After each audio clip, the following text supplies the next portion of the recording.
This episode is brought to you by Kia's first 3-row all-electric SUV, the Kia EV9, with available all-wheel drive and seating for up to 7 adults, with a 0 to 60 speed that thrills you 1 minute and available reclining lounge seats that unwind you the next. Visit kia.com/EV9 to learn more. Ask your Kia dealer for availability. No system, no matter how advanced, can compensate for all driver error and or driving conditions. Always drive safely.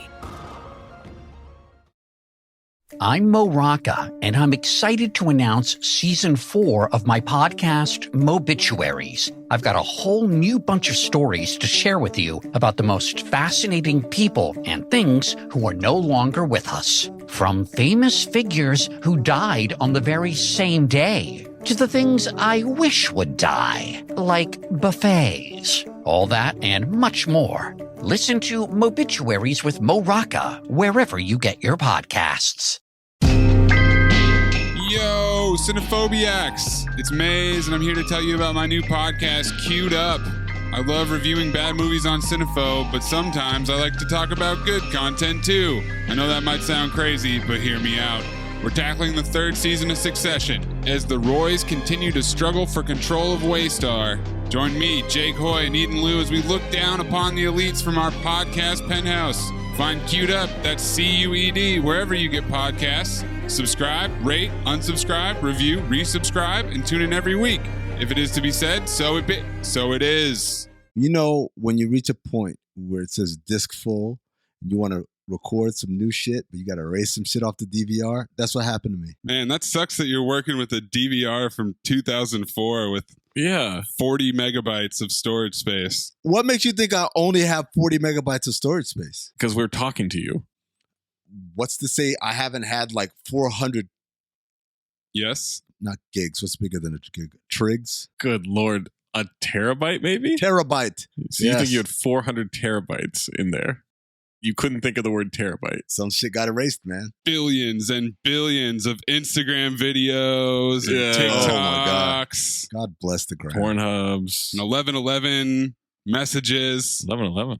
Let me just say right now. This ought to be good. First of all, that happened too, by the way, but that's definitely not for the pod.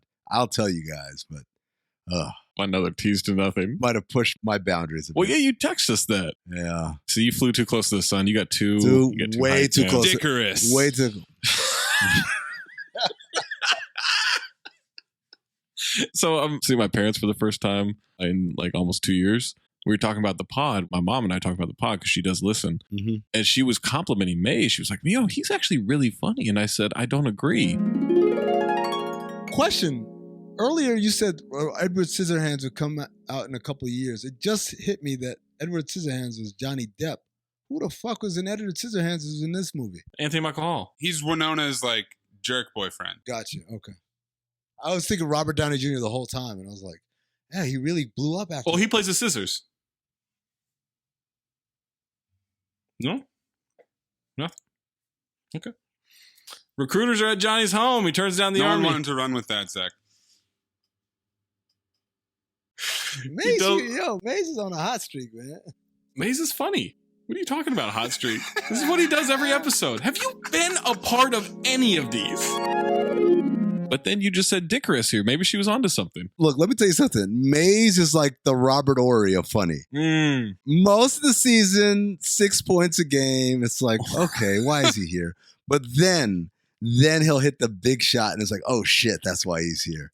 That's why he has all that hardware. See that, Maze? Rings, baby. Rings.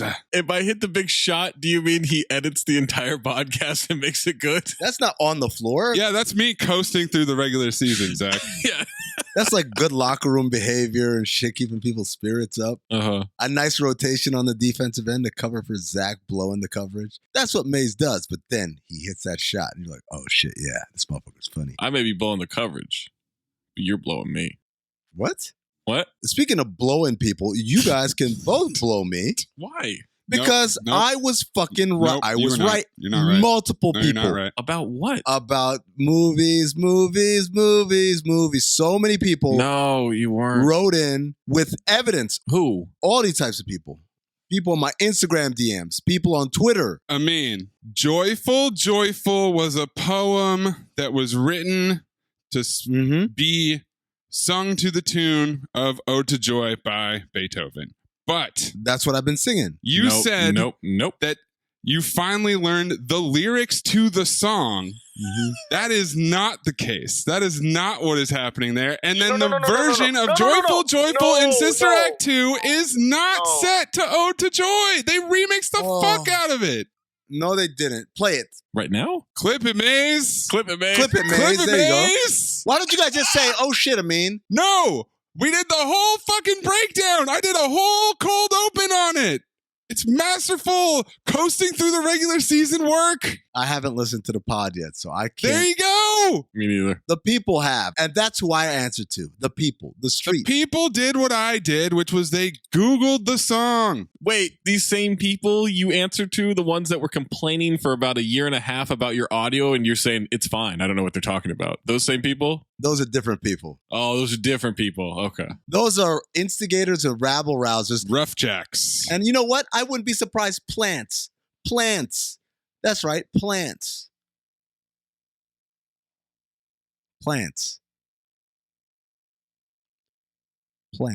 You want to do the intro? Why would I want to do the intro? What the fuck? Get a hobby, knit something, go for a walk.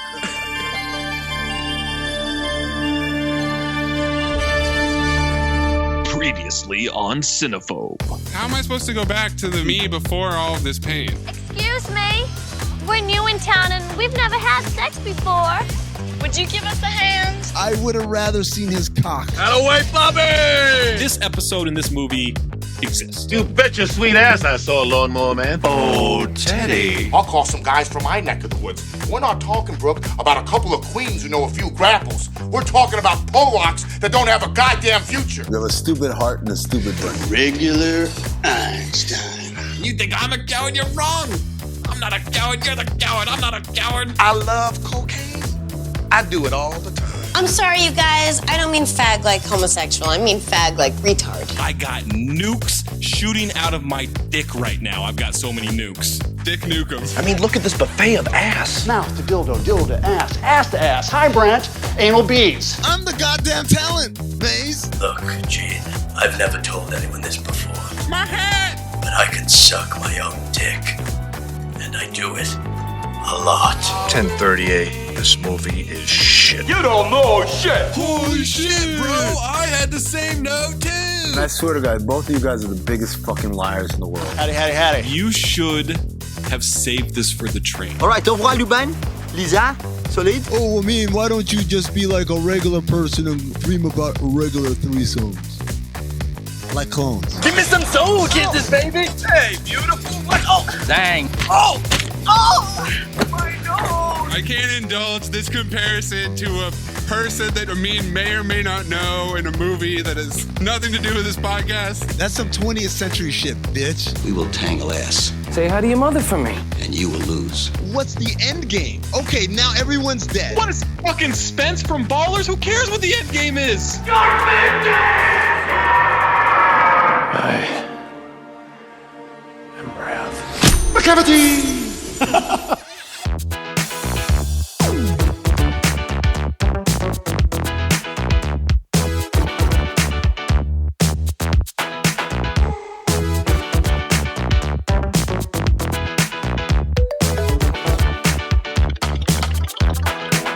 Welcome to Cinephobe, the podcast where we break down the movies you're afraid to admit you love.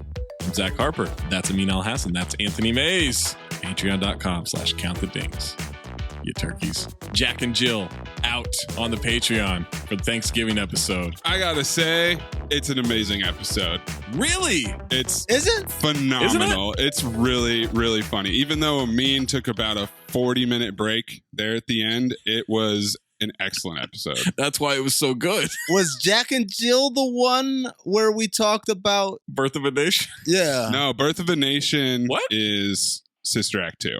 That would have been a good Cinefeud question. Sister Act 2 might have been the least we've talked about the actual movie in a long time. Does that make it the worst movie? No. It was boring. I think that's the biggest crime on Cinephobe is to be boring. It's a boring movie. Yeah, not a lot happens in it. Zach, you said no with some vigor there. You want to submit Gallo Walkers? Or what? Where do you go with that? No. I own Gallo Walkers. What are you talking about? 2 times. Yeah, how many copies? 2 times, no DVD player. I've got people, you know, I talk to who listen to the pod. Once in a while, they'll complain or something. I'm like, I'll give you a copy of Gallo Walkers if you want. Never get a response. People are afraid of it. Do your parents have a DVD player you can pick up while you're there? Oh, they probably do. Oh, shit. I didn't even think of that. Yeah. They've got to. They're old. They're old. I know they don't have a VHS because when we moved them up here, I threw it away. You threw it away? Their VCR? Yeah, they didn't need it. Oh, why would you do that? Why would they need it? Oh, wait. Zach, you have a PlayStation, right? I got the digital one. Oh, no. Because I thought, why would I don't want game discs around or anything. Yeah, because you hate clutter. I do hate clutter. I got rid of a lot of shit. And items you don't use. I mean, I can't use them yet because I don't have a DVD player. Once I get a DVD player, I'm going to watch Gallo Walkers once a day. When you wake up in the morning or when you go to sleep? I think when I go to sleep. See how far you can make it every night? Yeah. I fall asleep quick, man. I don't get to watch much when I go to bed. You rub one out before you go to bed? I mean, a few times throughout the day, yeah. That's for Mama Harper there, just to know how her little boy. We literally talked about this today of just the idea of like doing live shows again. She was just very nice and like, you know, if you didn't want us to go to the live shows, like we won't go. I was like, no, of course. I'm not censoring myself because you're there. And she goes, oh, I listen to Cinephobe. I know. Every once in a while you mention like, hey, my parents listen to this. Maze, do any of your family members listen to Cinephobe? My dad. He does? Yeah. Papa Maze. My dad is gonna absolutely love the Jack and Jill episode, which features him prominently. Oh, I bet. Maze sent us the video in the chat. Banger.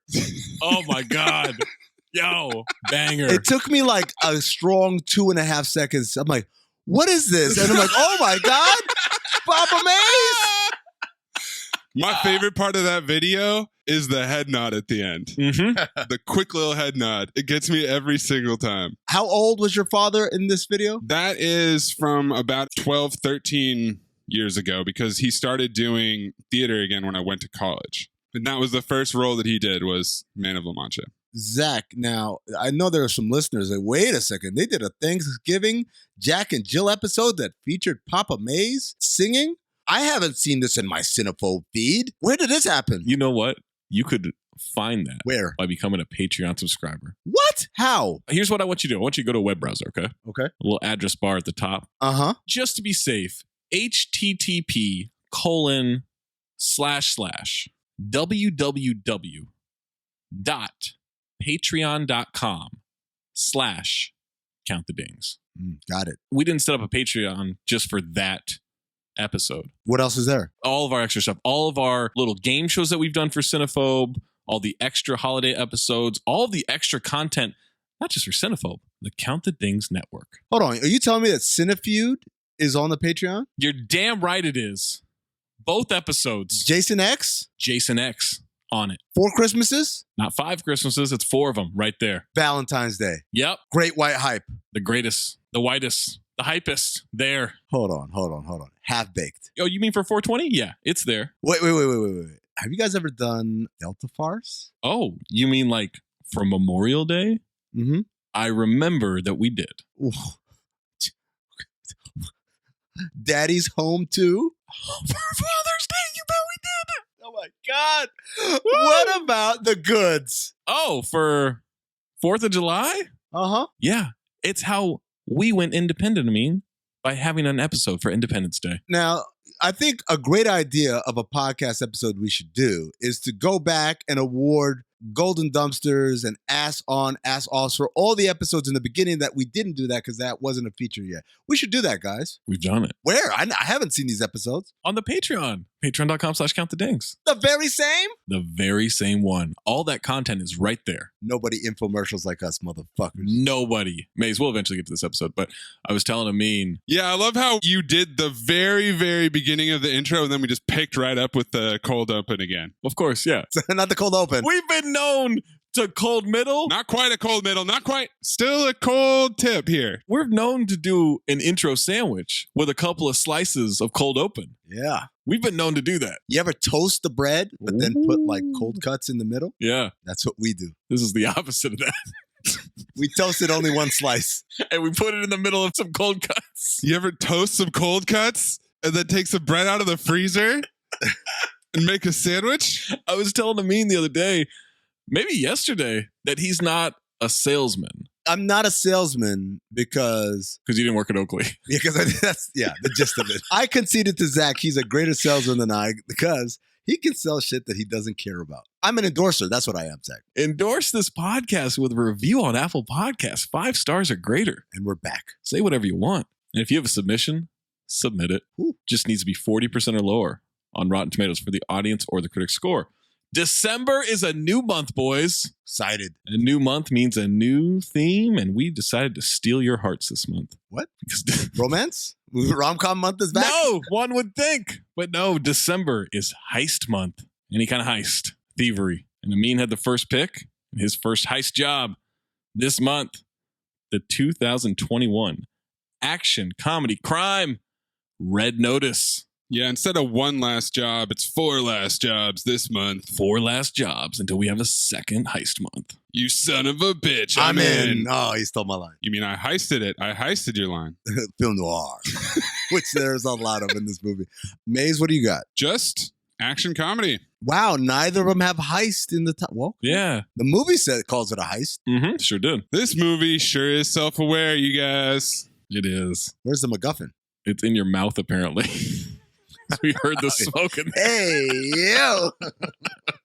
Red Notice stars Dwayne "The Rock" Johnson, Ryan Reynolds, and Gal Gadot. He's not The Rock anymore, Zach. He's just Dwayne Johnson. He's The Rock to me because I call him Rock this entire fucking movie. Same thing, and that ended up providing a lot of comedy, actually, I would say. Yeah. Self-aware. This is the smallest movie cast-wise. Oh my God. I've seen in so long. Yeah, it really is. They spent their entire budget on the 3 leads, and there was basically no leftovers. More down the trivia. They spent a lot of money on the title cards for new places they were in, too. Oh, yeah. There's more title cards than there are actors in this movie. And how much time has elapsed? Yes. I thought that was going to come into play at some point where it would mean something. Right. Why 56 as opposed to 48 hours have passed, but no. The Rock makes his Cinephobe debut. Really? You know him from the Fast and Furious franchise, The Other Guys, Tooth Fairy, Pain and Gain, Baywatch, Skyscraper, and Ballers. What's the end game? Ryan Reynolds is a repeat offender. I wish I knew how to quit you. For the 6th time. He's climbing, baby. We haven't even gotten to his month yet. Who leads the league? Nick Cage. In repeat offenders without having had a month? It's Ryan Reynolds, right? It's him. R.I.P.D. 6 Underground, Million Ways to Die in the West, Smoking Aces, remember as the FBI agent who fires his gun at a building hundreds of yards away and then when he's out of bullets, throws the gun out the window at the building, and Blade Trinity. He's in Free Guy this year. Gal Gadot, repeat offender. I wish I knew how to quit you. Batman vs. Superman, Dawn of Justice Ultimate Edition. Was recently in the Snyder Cut and Wonder Woman 1984. Also all over the Fast and Furious franchise. Ritu Arya is in this. She was in Last Christmas and 20 episodes of The Umbrella Academy. Yeah, that's where I know her from. I've never seen her in my life. Chris Diamantopoulos from Diamantopoulos. Opa! From Silicon Valley. He's the voice of the Green Arrow in a bunch of cartoons, and he's been a voice in Family Guy and American Dad. Also in Arrested Development as Marky Bark, and The Office as the guy who breaks up Jim and Pam, but he's, spoiler alert, fantastic as Russ Hanneman in Silicon Valley. I just referred to him as Russ Hanneman throughout this whole thing. Pretty much. Never heard of him in my life. Robert Mata is in this. He's a repeat offender. Oh, no way. Oh, what's the matter you? He did costume and wardrobe for After Earth, Along Came Polly, and Wild Wild West. I wish I knew how to quit you. Fuck off. He's a 4-timer? Yes. Jumps right up the charts among the league leaders in not having a month and yet being a repeat offender. Coolio. Coolio. Daniel Bernhardt, who is in John Wick and 3 Bloodsport sequels. Yes, he's a future repeat offender. Bloodsport 2, 3, and Dark Kumite. He's also the new agent in Matrix Reloaded. He's in John Wick and Logan, and he's in the amazing episode of Barry. Oh, that's right. He is in that episode. Yep. Repeat offender Tom Choi from Hall Pass. I wish I knew how to quit you. He's also in Squid Game. And then that's pretty much it. That's all I had. And Ed Sheeran. Oh, and from Game of Thrones yesterday, and Star Wars episode 7 and 9, but not 8 for some reason. Because that was the good one. Rawson Marshall Thurber wrote and directed this movie. He directed Dodgeball, We're the Millers, Central Intelligence, Skyscraper, and We're the Millers 2 has been announced. He also created the legendary Terry Tate Office Linebacker web series in 2002, which is such a fucking classic. I just do my job, man. I do what my God-given abilities allow me to do, and I thank Jesus Christ for it every single day. And do I enjoy what I do? Hell yeah. Wow! You killed it, Joe. You make some more. You know that, baby. Else you're in for a long day. A long day. Because Triple T's up in this bitch. When I did my research and stuff, I was watching behind the scenes stuff, and they talked about, directed by Ross and Michelle Thurber, and I said, oh, so it's like two guys? It's like the Russo brothers? And I didn't realize it was Ross and... You thought it was one person. No, I thought it was two people. Ross and Mitchell. He also wrote Dodgeball, Central Intelligence, and Skyscraper. I was very disappointed to see that Skyscraper does not qualify. Rock month. Synopsis for Red Notice. An Interpol agent tracks the world's most wanted art thief. He's not an Interpol agent. She does. She tracks him. First of all, you misogynist.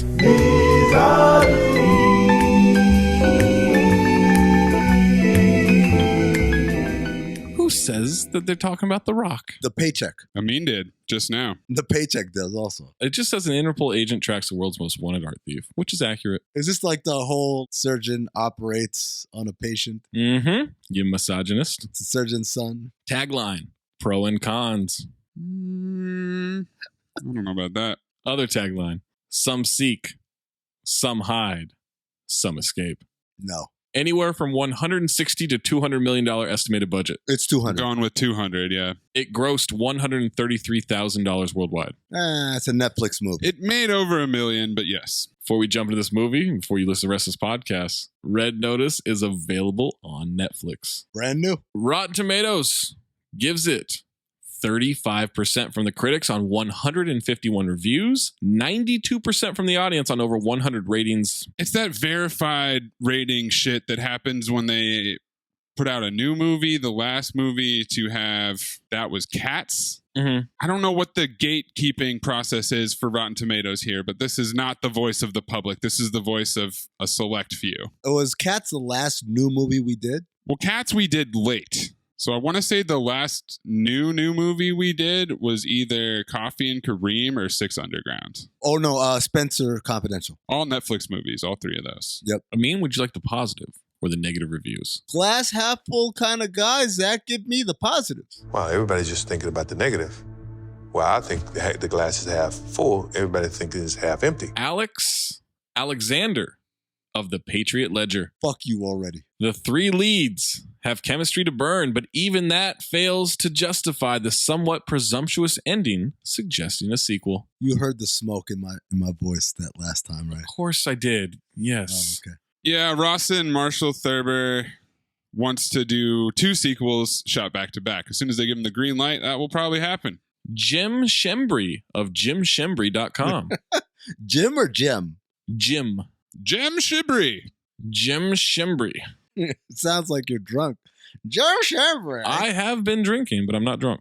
A high gag quotient, mostly curse-free, thankfully, and zippy pacing from writer-director Rawson Marshall Thurber. Guess it was kind of curse-free, huh? Yeah, it was. Mark Red Notice as a pleasing assembly line time killer that upshifts when the action kicks in and the camera takes on a life of its own. So curse-free is an interesting note because I thought about it while I was watching this movie. How many movies have I said they really didn't need that rated R rating because they just cursed unnecessarily? This is a great example of the movie's the movie. Your cursing is not making it better or funnier. Remember when you wanted this podcast to be curse-free randomly? The swear jar really making a comeback. I'll bring it back just to prove the point. Bring it back and I'll put my nuts in it. How about that? Hey, guess what? I mean, if you want to bring back the swear jar, Zach and I won't swear, but you can't say also, first of all, let me say this. Or by the way. Okay. Or anything with smoke in your mouth. Okay, let's do this. First one to break. Tony Macklin of TonyMacklin.net. Oh, man. To be clear, I can fucking curse. Motherfuckers, suck my dick, bitch. Pussy. First of all, also. Wrong Tony M, but he's back, baby! But he'll be back. It's a tease for 3.5 hours from now. Oh, shit. Sometimes one just wants escapism. If so, do I have a film for you? Okay. Kevin Carr of Fat Guys at the Movies. Every single complaint you're going to have is absolutely 100% true. But I had a fun time. In this day and age, it's nice to just be able to watch a movie and enjoy it. Is Kevin Carr just accepting that he'll never lose weight? It would hurt his brand. He's keeping the weight on. Jeremy Johns of JeremyJohns.com. JJ.com. I love me a solid throwback. And for me, I was like, whoa, it's like 1999 all over again. Did they record a surfer fresh out of the waves for this review? Same note too, bro. Jim Judy of Screen It. JJ. The film ends up coming off like tasty comfort food in that you know what you're getting. It all goes down easily, and you'll likely feel satisfied after consuming it. Tension. Sean Collier of Pittsburgh Magazine. Do you know how little a movie has to do to succeed with this cast and premise? If they just stood around quipping for 2 hours, I'd still give it a positive rating. I don't believe that to be the fact. Well, they kind of just did that. And only one of them quips, let's be clear. Yes, that's why. Well, The Rock tries, but he can't keep up with Ryan Reynolds. More on that in the trivia. Phil Villarreal of ABC Tucson. Hey. Was that hey just because Tucson is near Phoenix? Is that all that was? Yeah, that's exactly what that was. It's not a visual media, but he was waving. Do you know who he is? We're not even seeing each other right now, by the way. Mayes actually saw. The cinematic equivalent of driving with your window rolled down while chugging a Red Bull. It's worth bumping all the way up to the top of your queue. Not even, though. Nick Shager of Daily Beast. Shagermeister. Red Notice embraces a typical banter, chase, banter, fight, banter, explosion formula, and its script is split evenly between Reynolds' smartassery and functional exposition. Oh boy, that really nailed it right there. So here's the question. Ooh, that was a nice step around there. Here's the question. Banter or exposition? Which one won this movie? Find out later on. Linda Marich of the Jewish Chronicle. Something about the film feels almost already too old-fashioned for this post-pandemic era. Mayes, just to be safe, please supercharge that. You coward. It wasn't an old-fashioned, it was more of a gin or tequila straight up. Oh my God, that product placement.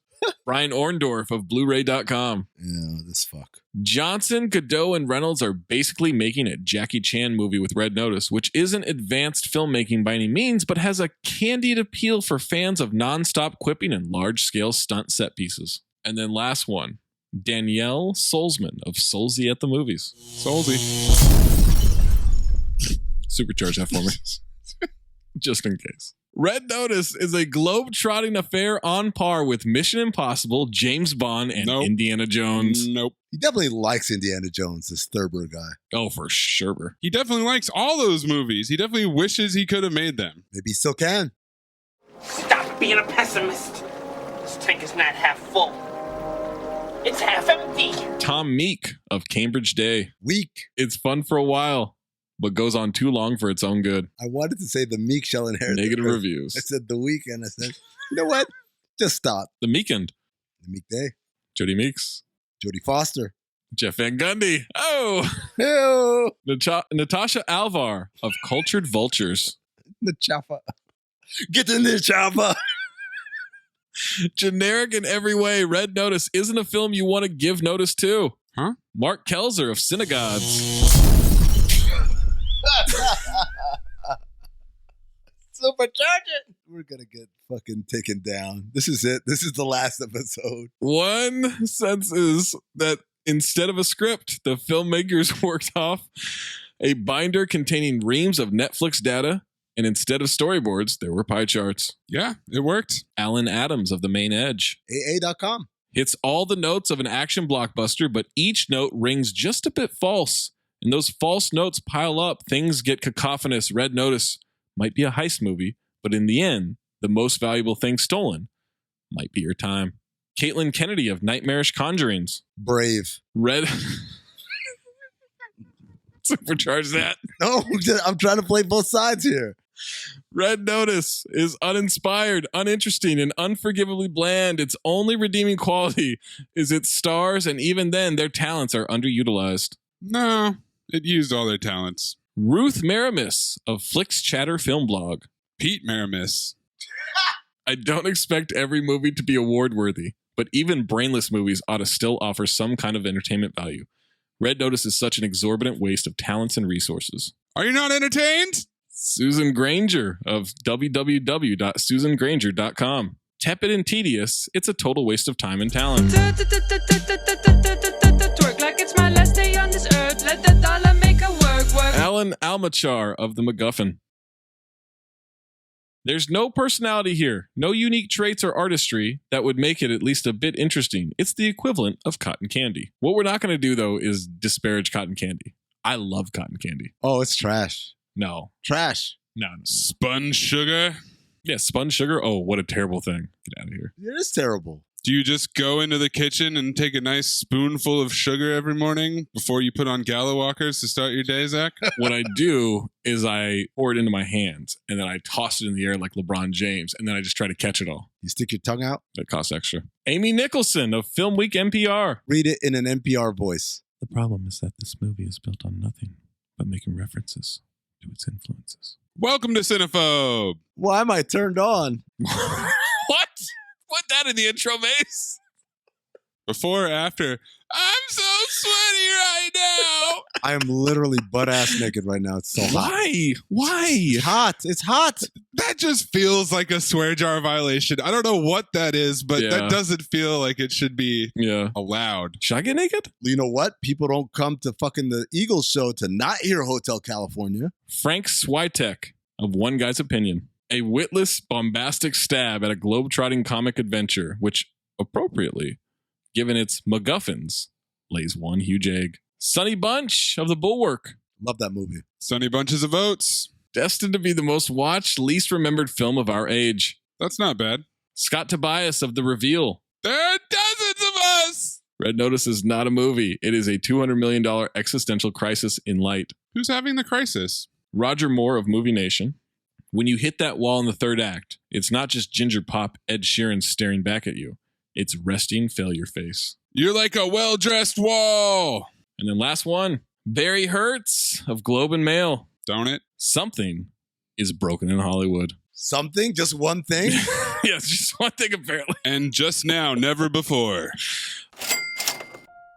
I mean, you know what's really, really annoying? What's that? Really grinds my gears here on Cinephobe. Is it Zach's voice? Because that's what grinds my gears. When Zach and I are sitting in the Skype ready to record, and there's no Amin to be found, he's just not ready. You know, sometimes, Maze, I got to get up for the show. I'm not always just standing at attention just to record whenever you guys are ready. I got to get in the mood. Tension. But you know what, Maze? You know when that attitude doesn't stand up? Whoa. It's when the moment for intimacy arrives. At that moment, you need to be ready. Roman ready. Whether you've been in a relationship for years or just getting started, having the confidence that comes from preparation means you're free to enjoy the moment when the moment comes. Look, I know your mom told you a long time ago that you're extraordinary. You are just this one significant, unique thing in the universe. But the reality is, no matter how unique you are, ED is actually really, really common. How common, I mean? 52% of guys aged 40 to 70 experience some form of erectile dysfunction. It's a big number. That's a different podcast. Oh, damn it. Go to GetRoman.com/ding to speak to a U.S. licensed healthcare professional about erectile dysfunction and get $15 off your first month of treatment. I think I know what you can do with that $15. ED is more common than most people think. In fact, once again, 52% of men between the ages of 40 and 70 will experience some form of ED. The benefits of ED treatment can help you reconnect with your partner and rediscover the joy of sex. Roman Ready is confidence personified. It's the self-assurance that comes from knowing you prepared yourself for the moment when intimacy arrives. Roman's system is completely confidential and totally discreet. No big logos or labels on the packages that say... Oh, I can't say that. Bleep that out. Yeah, they don't say on this. Hey, there's a guy who needs to at this address. None of that stuff. Let me tell you something. It's completely confidential. It's discreet. You get a free online evaluation and ongoing care for erectile dysfunction, all from the comfort and privacy of your home. A U.S. licensed healthcare professional will work with you to find the best treatment plan. If medication is appropriate, it ships to you free with 2-day shipping, Maze. Wow. I mean, that sounds so straightforward, convenient, and discreet. Getting started is simple. Just go to getroman.com/ding and complete an online visit.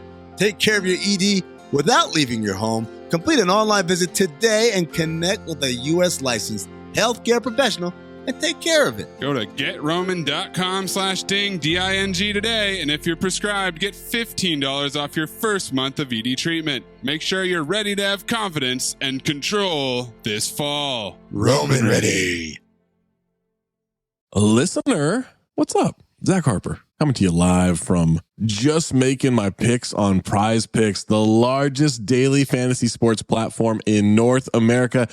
For my money and your money, the easiest and most exciting way to play DFS. Again, that's daily fantasy sports. It's just you against the numbers instead of battling thousands of players, including like pros and sharks, those people that really try to game the system and screw you over. You just pick more or less on 2 to 6 player stat projections and watch the winnings roll in. Basketball's here, right? So check this out. This is the cool thing that I love from Prize Picks. You can now pick combo projections across football and basketball from the Specials League, a league created specifically for combo projections that includes 2 or more players from different sports and leagues. So if you want to do like more Patrick Mahomes yards and less James Harden points, you can do that. You can do that combination. You can do any combination that they have on there. You just go to the Specials League. You want to play alongside people. Maybe you don't want to go it alone. Maybe you want to play alongside people. You can go to, I don't know,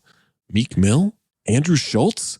You find them in the community plays under the promos tab of the app to view entries from some of the biggest names in the Prize Picks community each week. And best of all, Prize Picks even offers a reboot policy so your entries stay in play even if one of your players gets injured. For football and basketball games, if you have the player who exits the game in the first half and does not return in the second, that player is rebooted. Prize Picks, the only daily fantasy sports platform with an injury insurance policy. So I'll tell you what you do. You go to prizepicks.com/ding and use the promo code DING, D-I-N-G, for a first deposit match up to $100. Let me say that again for you. You go to prizepicks.com/ding. You use the code DING, D-I-N-G, for a first deposit match up to $100 from our friends at Prize Picks. Prize Picks, daily fantasy sports made easy. Amin, what's your first note? My first note, boys, is narrator exposition right out of the gate. We've got some history exposition. I like yours better. Why is this narrator talking so fast? Because it's supposed to mirror like a History Channel. I know, but I got to write this stuff down. The whole movie is this way. I don't know. Do you want to clip this, Maze? Do you? No, don't I? Welcome to Cinephobe. While many know the tragic love story of Antony and Cleopatra, the wayward Roman general who fell madly in love with the enchanting Egyptian queen, both of them taking their lives rather than face a world without each other. Few know the secret story of the most sought-after prize and unsolved puzzle of their time, the mystery of Cleopatra's third egg. Jesus Christ, this is a lot of talking to set up whatever they're trying to steal. There's 3 eggs, guys. On their wedding day, as a symbol of this undying devotion, Mark Antony presented Cleopatra with 3 bejeweled eggs, each one more exquisite than the last. Dwayne Johnson. Centuries. Ryan Reynolds. Gal Gadot. They were thought to be nothing more than myth, rumor. But then in 1907, just outside of Cairo, a local farmer unearthed 2 of them. Some say the third egg was never found. Some say it was discovered, but just as quickly lost, never to be seen again. Join us as we explore that very question. What happened to Cleopatra's lost egg? Who may hold it in their possession? And most importantly, will we ever see the day where all 3 eggs are reunited for the first time in over 2,000 years? The Ark of the Covenant. It's basically just the video when you're waiting in line for Indiana Jones, the ride. I've never been on Indiana Jones, the ride, by the way. Oh, There it is. we got it. Give us $1, you bitch. Ladies and gentlemen, we got him. It looks like the first egg is being 3D printed. I was like, what are we talking about? More exposition that the egg is on display at the world-famous Museo Nazionale di Castel Sant'Angelo in Rome. I don't expect this enthusiasm, these accents, or this attention to detail to continue past the first 20 minutes. Likely will not. Second egg! Anthony and Cleopatra had some eggs or some shit, I don't know. Sold at private auctions numerous times, is currently held in a private collection. And now we get some forged in fire shit happening, blueprints with a cobra head. There's some real artistry going on in remaking this egg. Liquid metal dripping all over this thing with the tension of 1,000 orgies. It's completed, and then we get some dictionary exposition. Red notice, noun. The highest level of arrest warrant issued by the International Criminal Police Organization, Interpol, reserved for the world's most wanted criminals. By the way, that's an adjective in a noun, not just a noun. Also, not the real definition. Yeah, because wouldn't that designation be reserved for mass murderers and terrorists and serial rapists? And art thieves. Also, they never have the red notice in this movie. Yes, they do. At the end, yeah. No, that's what I'm saying. It's in the movie. That's not like a sequel. It's literally the last thing. It's for the sequel. And yet. Did you see it in the movie or outside the movie? It's in the movie. Yeah. Leave all this in. We're sweeping through Rome. There's a police escort. And The Rock gets out of the car with an aggressively brown leather jacket and a black turtleneck on. Woman gets out with him. She says, "You're not a cop." He says, "You're right. I'm not. You know what I mean, agent? Your badge is no good here. So no American cowboy stuff." Don't worry. I left my chaps at home. Banter file. That's my next note. Wow. I'm already in. He's got the jacket. He said he left his chaps at home. Like I said, I do not expect this enthusiasm to continue. It'll wane. Don't worry. She asked if he's sure about this. Well, he sure knows how he thinks. He's going to do it today. Trust me. They're walking through the museum. They're walking with a man who says, "Impossible." They need to shut down, evacuate the visitors, and seal all the ingress and egress points immediately. Interpol has the authority to test me to do so. Don't test me, director. You should listen to her. And who are you? Her bodyguard? And we get some intro exposition here. We do. She gives us a whole workup of who The Rock is. Special Agent John Hotley of the FBI's Behavioral Analysis Unit. Specializing in bird crime. Bird law, who specializes in art crime. There's no way it's a real thing, right? I'm sure there is. I mean, art is valuable, so I would believe it. You don't look like a profiler. Yeah, I get that a lot.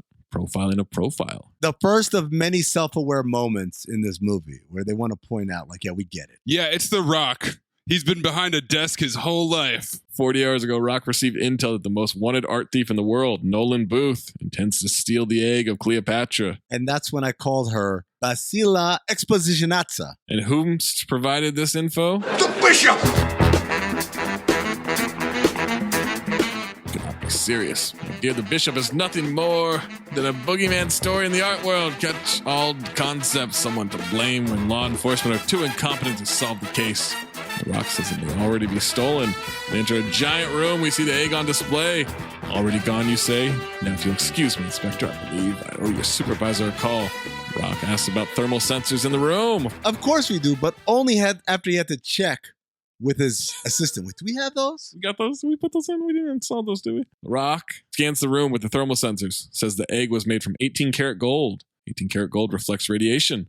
That egg should be reflecting the heat in this room, and it isn't. Probably just a sensor error. Only one way to find out. I hate this kid actor. Stupid look on his face. He's got a stupid little Coke can there. Rock goes up to him, says no food or drink in the museum, takes the Coke can, steps over the velvet rope. She says, relax, he knows what he's doing. There has to be a better way to demonstrate that this is a fake, right? No, product placement. What do you mean? It's cost effective. What is in Coca-Cola that would make that? Well, you know, when you are supposed to clean pennies with Coca-Cola, and then they say, and that's in your stomach, kids. He pours Coke on the egg, and it starts disintegrating like Kevin Durant's ankles. Topical. Oh, yeah. We see Ryan Reynolds in the crowd. Maze, what's in kid's stomach? Relax. She says, seal the room. Security hits a button on the wall. The doors come down super slowly. Why would they seal the room like this? How do they know that anybody's there?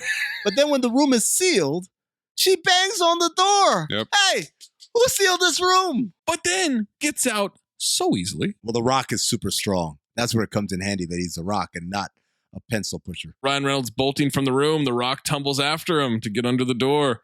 He gets stuck in another closing door. Ryan makes it down the stairs, flips his jacket into a reversible side that looks like the Usher's red jackets, and now has a tie on, blending in with the crowd.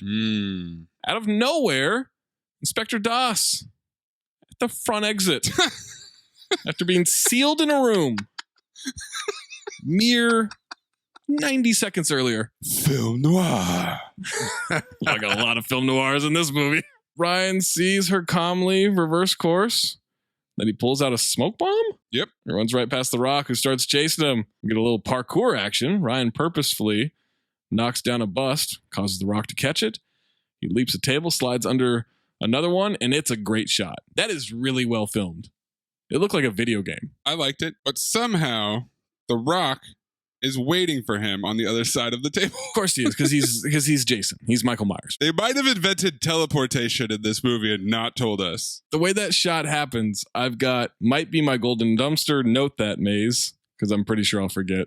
Which maybe means it isn't my golden dumpster. What do you want me to put here? Note it! Diving over table shot. So this whole entire opening scene that we're going to get through here, beginning with Rock getting out of the car and the drone shot, following the cars, zooming past him and all that. I was like, okay, this is really well shot. No wonder it cost $200 million.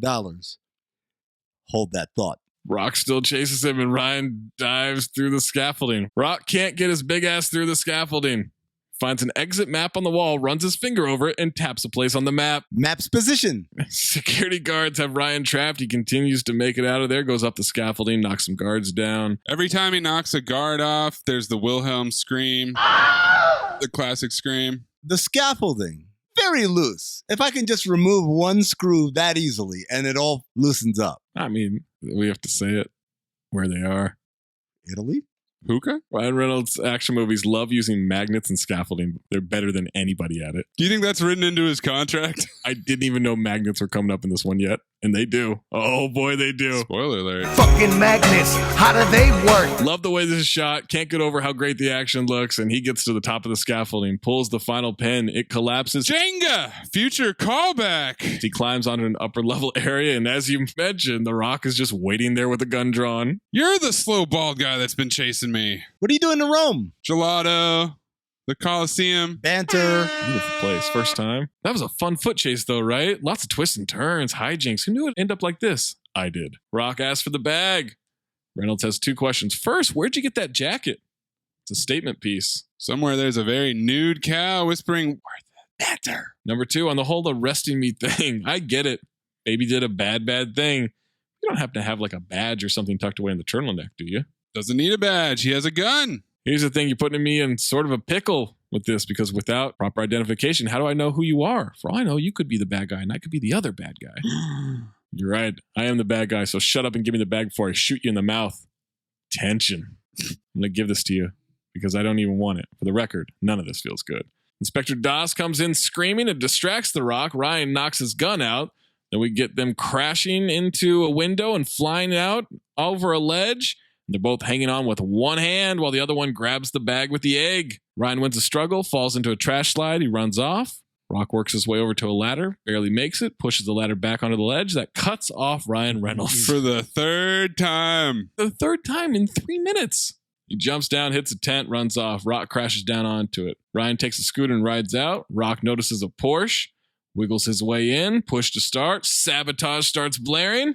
We've got a chase, except he immediately crashes into a delivery van. I laughed. I really like this moment. This got me really good. I thought that was great. I laughed. The sabotage music drop, especially because that's so overused. Really, ever since that first Star Trek trailer, that song has been in everything, and they perfectly subverted that. Pretty sure the first Star Trek trailer did not have sabotage in it. First Star Trek remake with J.J. Abrams, not the original one. Oh, literal movie guys here. Hi, guys. Amin loves literal comedy. I do. Ryan escapes. Cut to Bally. 56 hours later. Bally Fitness? Bally. Bally Sports? Bally. Valley Las Vegas? Bally. Phoenix Suns? That's Valley.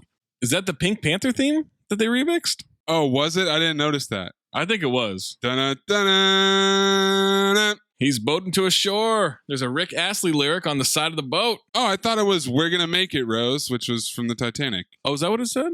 What do you think it said? I thought it said, "Never gonna give you up." Yeah. We're no strangers to love. It's a ridiculous house, by the way. It's like a Malibu house or something. Brand new house on a tropical island. Yeah. He pours a glass of gin. What kind of gin, Zach? Which gin might that be? Oh, I believe that's Ryan Reynolds' gin. Like LeBron bringing the bottle of Lobo 1707 to his courtside seat at the NBA Finals, we've got self-product placement. Pulls the egg out of his bag, and Rock is in the house. Nice place he got here, and he turns on the lamp, revealing he's been sitting in the dark. Great move. Love that move. Classic move. What do you like better, that move or the turn in a chair to reveal who you are? I like the turn on the light more than the turn in the chair, which we also get in this movie, future callback. Yeah, we do get that. Not too far from that. Not too far away. Ryan asks if he's a little outside his jurisdiction. He is. Good thing these guys aren't. And that's when masked agents come busting in with guns drawn. And were they just waiting for him to say anything? Yep. Was that the signal the whole time? Wait for their cue. Think you brought enough guns? Ryan knows the female agent, Inspector Das. She wouldn't have missed this. She then unnecessarily lets us know that he's been wanted in 18 separate countries. She gets to choose which one detains him before trial. And given his escape history, what are you, 6 for 6 now? One more and I get a Shawshank jacket. Dossiers full of exposition. Dossiers. Keep making your jokes. I'm about to send you to the worst place in the world. Your Instagram account? Banter!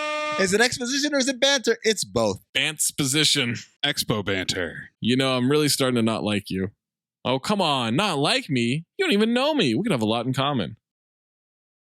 Maybe I don't know you, but I've been building a profile on you ever since you stole William Strang's Lady with the Red Hat from the Tate back in 2014. You can't prove that was me. They both look at the wall. It's the same painting they're talking about. I got that on Etsy. So much fucking banter. And also exposition. Yes, it is. And also 21st century, man. We've got Instagram. We've got Etsy. Rock wants to take a crack at who he thinks Ryan really is. Let me take a crack at the exposition here, Ryan. You've done enough.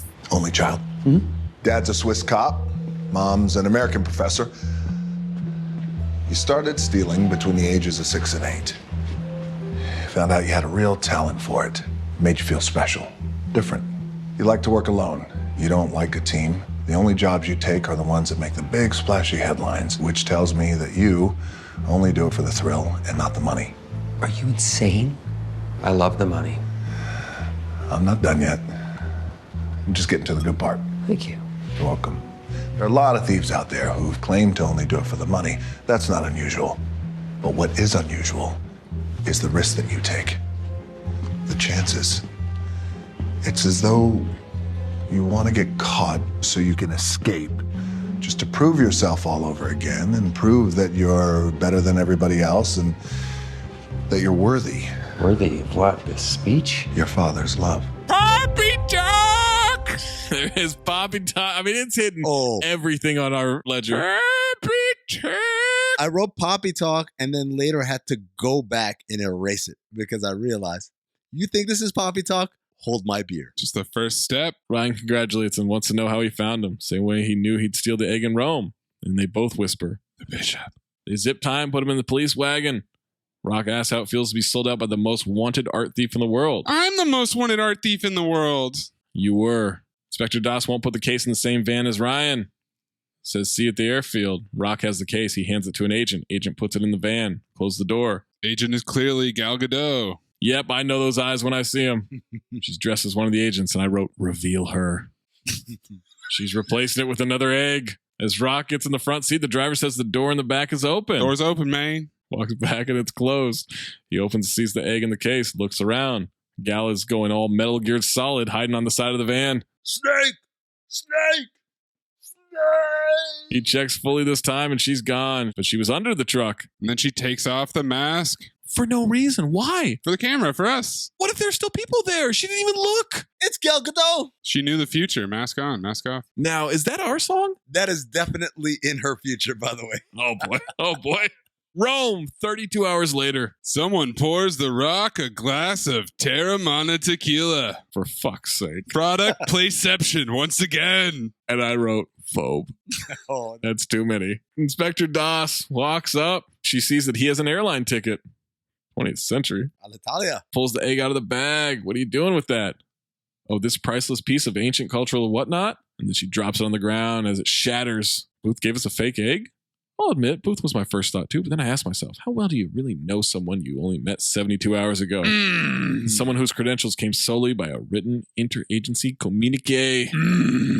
She called up the assistant from Quantico. Really nice lady. Who'd never heard of him. He says that's impossible. As impossible as a John Hartley with a Swiss bank account that received an $8 million wire transfer from an encrypted third party on the same day the egg was stolen. Quite a coincidence, wouldn't you say? I'm sick of the word encryption in any form of it.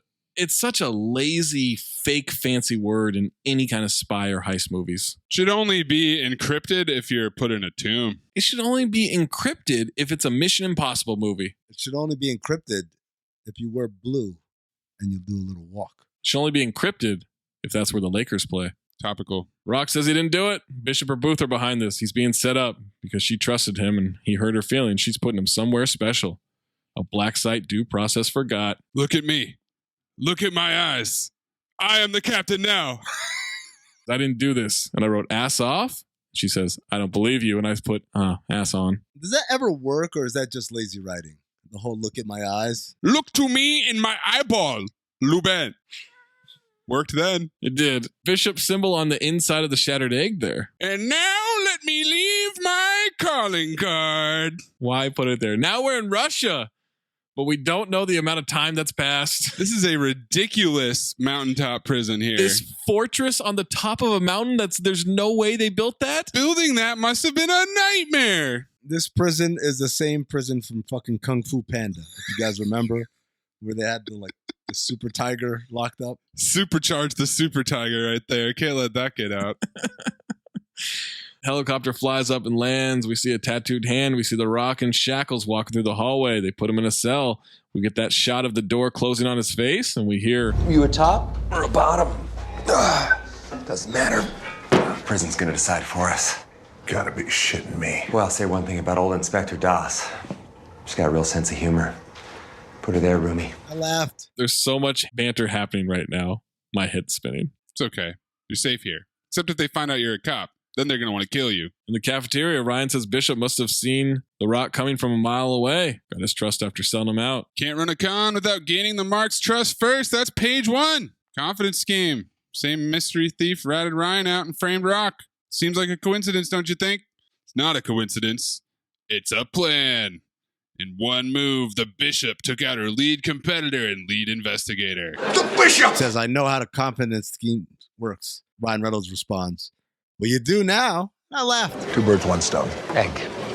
What? 2 birds, 1 egg. It's kind of a layup. Even Post Malone gets it. Post Malone, repeat offender? Cafeteria guy with face tattoos serving up some slop. This is farm to table, right? Rock wants to know why go to this. What's left? $300 million? It's the price tag. Nobody has ever heard of one like that. That's not just for 1 egg. Whoever brings us Egyptian billionaire all 3 eggs by the night of his daughter's wedding gets all the marbles. Excuse me? An Egyptian billionaire's daughter's wedding?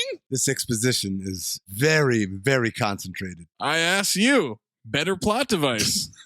Egyptian billionaire, daughter's wedding night, or a hospital talent show? 855 NBA Jump. Rock says nobody knows where the third egg is. Never been found. Second egg is owned by an international arms dealer, Sotto Voce. More exposition. His dad tried to strangle him when he was 14. Poppytalk. Nobody can stand this son of a bitch. Strangling people is his hobby now. He likes to have a good time. Throws a masquerade party every year for his top buyers in his I probably have a tiny penis villa in Valencia. Sotto Voce is super scary.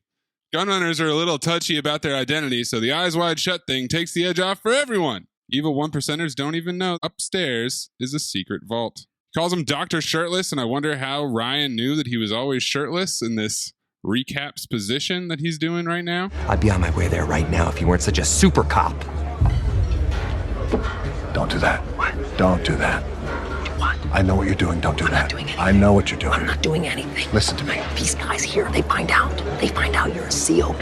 This is a room full of convicted murderers and toilet vodka enthusiasts. We gotta make sure that they know you're not a cop. Niet Listen to me. Niet Polizia! Guys, Niet Polizia, not a cop! This man is not a cop! All right, get that through your thick skulls right now. He's a profiler for the FBI, which does fall under the umbrella of law enforcement, but not a cop. It's similar, but it's not the same thing. It's a complicated backstory. All right, this is our good friend, Special Agent John Hartley. Let's give him a warm welcome to the prison, guys.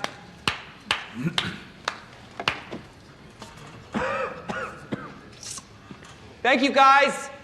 I don't think anyone hurt me. We're good. All's quiet on the Western Front. Rock in this scene is ass off the entire time. The way he's just sitting still, staring ahead. This is all part of my Golden Dumpster nominee number 1. Drago Grande gets up from his table, starts working his way over. Okay, be cool. Don't embarrass me. Hello, sir. And that is Daniel Bernhardt. Olizia, you die. Okay, he knows. He knows you're a cop. The jig is up. Oh, man, I just love the Ryan Reynolds experience. I'm in. You know why you love it? Is because there's a lot of Zach in Ryan Reynolds. The fuck does that mean? Baby. You know what it means. You top or a bottom, Zach? You think I could fuck Ryan Reynolds? You ever watch that Family Guy episode where Ryan Reynolds moves in and no, Peter's convinced he wants to fuck? Hey, so what's all this about? Everyone in Quahog likes to tickle fight? What is that? What? I never heard that. Yeah, apparently it's like a thing. It is? Yeah. I mean, they also said that people who pretend not to have heard of it are chicken. Well, I ain't no chicken. 1-0. No, 2-0. 3-0. Fight over. Wow, you got a lot of catching up to do, and tomorrow night in the dark, huh? In the dark? Yeah, if you say so. Just don't tickle me in my lower abdomen. I'm super ticklish there. Lower abdomen. You're gonna wish you never said that. He flips a plate, and Ryan Reynolds says, "It's okay. You can have mine." You need some nourishment. He flips that plate too. You should get up. You look like a little bitch right now. I say that as a friend. Rock doesn't want to do the whole prison fight thing. Please, no fight. You got this. I'm in your corner. The guy punches him in the face, the dick, and then kumates his ass with the roundhouse kick. Woo! Roundhouse, baby. 2 arms up, Selly. The crowd roars, kumate, kumate, kumate. Guard fires a shotgun in the air. Now they're back in the cell. All that working out, still get your ass spanked by a toothless man with tuberculosis. Rock says, don't ever pull that shit again. You don't know me or what I'm capable of. The guards interrupt. The captain wants to see both of them. They're marching to an office that has stained glass. It's actually kind of a beautiful effect there. It looks like the hotel room that Dean Cain stayed in Future Sport. Same set. Yes, sir. Dean Cain, sir. Chair turns around and it's Gal Gadot. What? Film noir. Hello, boys. You're the captain? Puts her knee-high boots up on the table. Louboutins, not any old boots. It's some Christian Louboutins. You might benefit from a career change. Maybe not runway, but definitely regional. Catalog work, flyers. She's the bishop. No shit, dip dick. File. I'm back. He's back, baby! She says it's nice to meet Ryan Reynolds, be face-to-face with the second best art thief in the world. She got lucky early on. Can't name one time in the past year that she beat him. Here we go. A long list of exposition. Helsinki. My parachute failed. Jakarta. My Segway sank. Macau. Nobody knew that Miley Cyrus was going to be there. It was a completely unannounced show. You either have excuses or results, not both. Rock wants to know what she wants. She apologizes for the mix-up in Rome, and we got flashback exposition. After she stole the egg in Bali, she made the deposit and account registered to his name. Waited for the agent to take the bait. Intercepted the call. Bye-bye, Agent John Hartley. Hello, suspicious suspect. Funny, don't you think? And Ryan Reynolds is giggling his ass off. Shut up, you deleted my life, and now I'm stuck in the cell with this idiot. Down to business. She has the first egg. In 48 hours, she'll have number 2, but she has an issue for the final egg. Nobody knows where it is. He didn't tell you? You didn't tell him? I don't know what she's talking about. He knows exactly where the egg is. She's lying. I don't know where the third egg is. I swear to God. Gal whips out a phone that plays a recording of Ryan. I know where the third egg is. I swear to God. That was me. Scratch that. I did say that. It reminded me of the scene in Role Models where the guy says, "That's not me." And then she plays the video of him saying, "Who could imagine me stealing TVs?" She's got an offer for him. She gets the egg, for the third egg from him. She'll give him 10%. He passes. Ryan rock hard passes. Rock commentary. Get it? Rocks. It's a rock movie. Get it? Because he's next to him. Also, he has an erection. She'll stop back by when she has the second egg and offer will change to 5%. You can think about it for the day with the prospect of thousands more. And I said, Gal Gadot, ass on. That was about it. As much as I could take. What's the cheek situation, though? Didn't get a good shot. There's a good shot in Fast 5.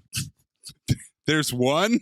There's one super shot in Fast 5. Are you kidding me? Have you seen the movie? Super shot. Supercharge it. Then she tells the guards to give them labor detail. Cut to them working some giant stones stacking in the wall. Some rocks. What are you talking about? Ryan says, lift with your neck. Rock says if he and Ryan work together, he can put Bishop in jail and then he becomes the top art thief in the world. Teamwork? Feels weird in my mouth. They then have some struggles with a stone. A rock. And Ryan fixes it. With a little rock. Team. Feels weird in my mouth. Cut to them in the prison showers. Ryan says, say what you will about Russian prisons. The soap is incredible. I laughed. No added chemicals or perfumes, just pure old-fashioned glycerin. Future callback.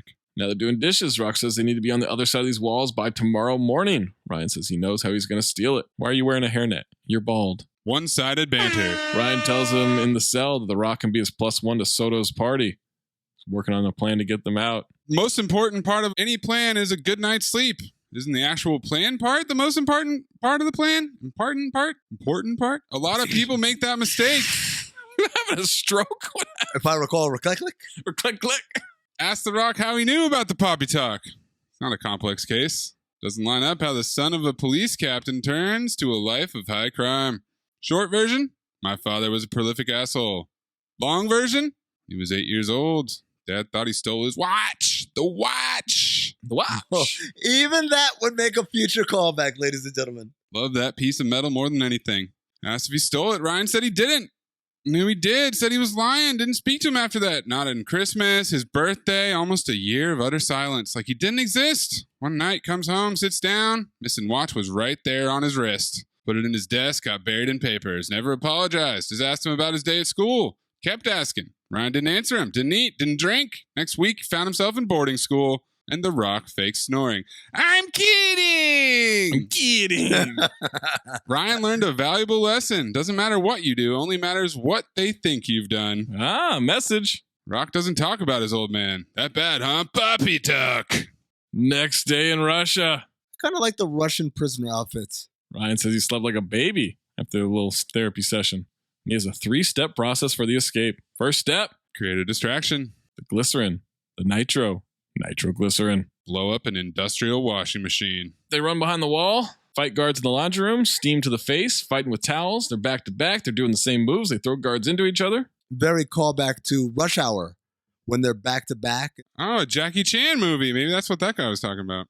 Step 2, you plan ahead. He's got a key card. Back in the Niet Politia scene, he stole a key card when the guards came in with the shotguns. The phone rings in the guard tower. Rock says, what's your plan? And Ryan runs across the yard. They get to the wall they helped build the day before. With no cement. Ryan pulls the little rock. Arkansas. And I said, this movie is just Jenga after Jenga. And he says, step 3, rock Jenga. He said it. They're free, except it's a far drop down, so they're contemplating. Guards break through the door, and as they look at the wall, The Rock and Ryan Reynolds have been inching their way around it. Now, if you were in this situation with a very small ledge and you got to walk down, do you guys go ass out or dick out? Oh, dick out. Really? Dan dick out. Yeah. I'll go ass out. I hug up on that wall. No. You're crazy. No, because the base and all your balance is going to be with your heels against the wall. I kind of feel like I don't want to see, and I can stay on my tippy toes. But don't you kind of want to not fall? Yeah, but like seeing would make me fall. If there was a bar above that you could grab onto to help inch your way across, sure. Well, there are. Those rocks are jutting out. I do kind of feel like this is just a cinematic thing because you could basically try to fake rock climb your way, right? Like you want to have the handhold and you want to be facing it so you can get a better grip. The other thing is, if I fall, I still have a chance to hold on to the ledge with my hand. I promise you don't. Nah, because if you fall, you're tilting back, so there's no way you have a chance to grab on. I promise you don't. Well, you promise? Well, you've done this before? No, It's a promise. You tore your thumb playing soccer. You're not going to be able to grab this shit. It's not my thumbs, it's my fingers. You know what happens when you point a finger? You get 3 more pointing right back at you. What? Point a finger, I mean. Point a finger at somebody. What does it look like? 3 fingers pointing right back at you. No, it looks like my fingers are pointing in different directions, but not at me. You're not pointing right. What the fuck is wrong with your hand? Yeah, I don't think you're going to be doing too good on this ledge after all. Got that carpal tunnel. Got that James Coburn arthritis. All right, where are we? Where aren't we? There's a fucking helicopter. The Rock saves them. There's a helicopter. Can you fly a helicopter? Does the back of your head look like a huge penis? The answer is yes. Guard is scrolling through IG, Vladimir Putin pictures, liking them. Ryan says, that's fun. Here's my best friend. Rock knocks him out. We're not friends. We're best friends. Now the Rock has a gun. He's firing at guards. Ryan makes a break for the helicopter, sees a pilot about to open the door, so he grabs a handful of snow off the bridge and hits the guy in the face with a snowball file. He's totally blinded. Ryan runs up, trips him, knocks him out. I can't believe nobody saw that. That's a great, clever move. You didn't like that? I liked it. I lost my shit when he did that. I didn't lose my shit. I've never seen that in a movie before. A snowball? I've never seen someone trying to escape from a helicopter. A guy's about to come out, and the thing he thinks of is, oh, let me get a snowball, hit him in the face so I can have time. That's brilliant. Red Notice. Trailblazing film. It is. And I'm near Portland right now. There's an hour and 15 minutes left in this movie. Helicopters in Russian. Guards are getting a rocket launcher out. Rock is out of bullets, grabs a pistol from a dead guard, shoots the gate closed. Ryan gets the helicopter started.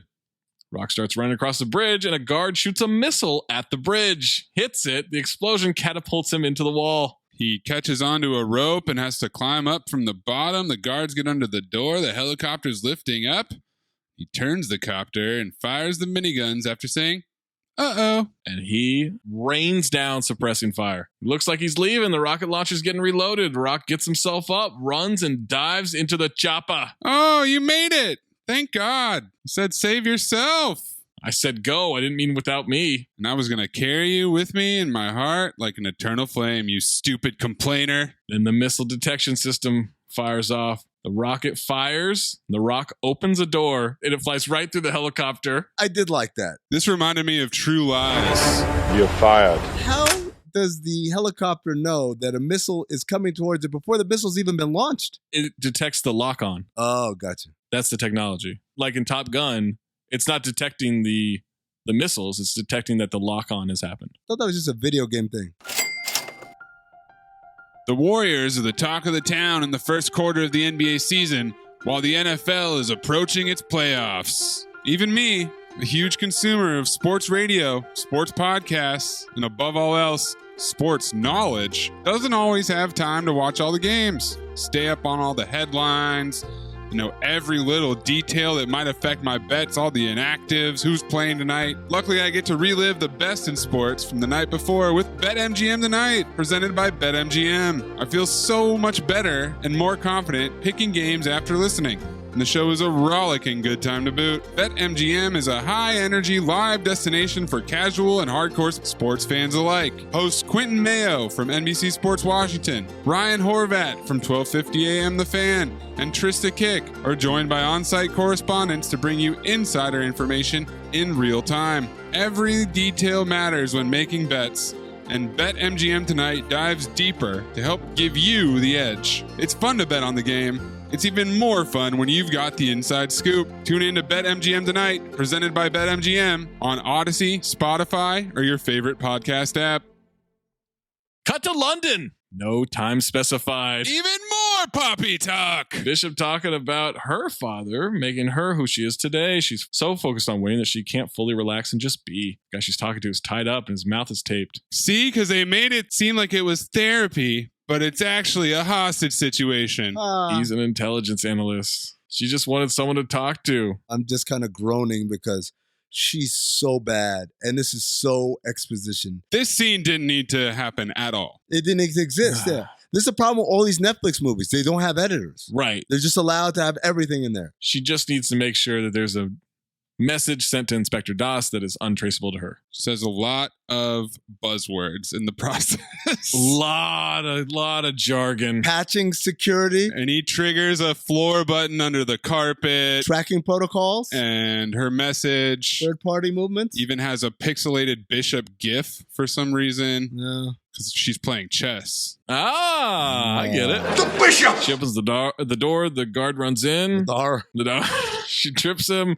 He knocks himself out on the table. See? This is why we can't have nice things. She's disappointed in the guy. I thought he was different. She's telling him to lie to the guard when he comes to. He thinks he's going to get kissed. She knows every member of his family and his browser history. Porn joke! Oh, my God. Do you really think that I would jeopardize fucking national security? As an intelligence analyst? There's no chance that you would not scout during your workday. Well, Amin would just think that incognito mode actually fixes it. Oh, I work for the FBI. I'm not using incognito mode. FBI. Female body inspector.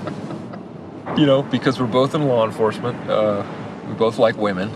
But hey, I got a weird sense of humor. I'm a sick puppy. Tomboy with the plane is there to pick him up. Everything is ready. I have juice boxes. Awkward introduction between Tomboy and The Rock. No juice box for him. Not joking about that. Basically, we get the plan for the party heist. You know what's fucked up? We don't need to meet this guy. At all. He's only the 6th person in the movie, so I thought he might come back. Nope. This is it. Well, maybe he was in the deleted scenes. What deleted scenes? I just threw a lob up there and DeAndre Jordan and Blake Griffin both dunked it home. Pod City. We built this city. We built this city on rock and roll. Built this city. We built this city on rock and roll.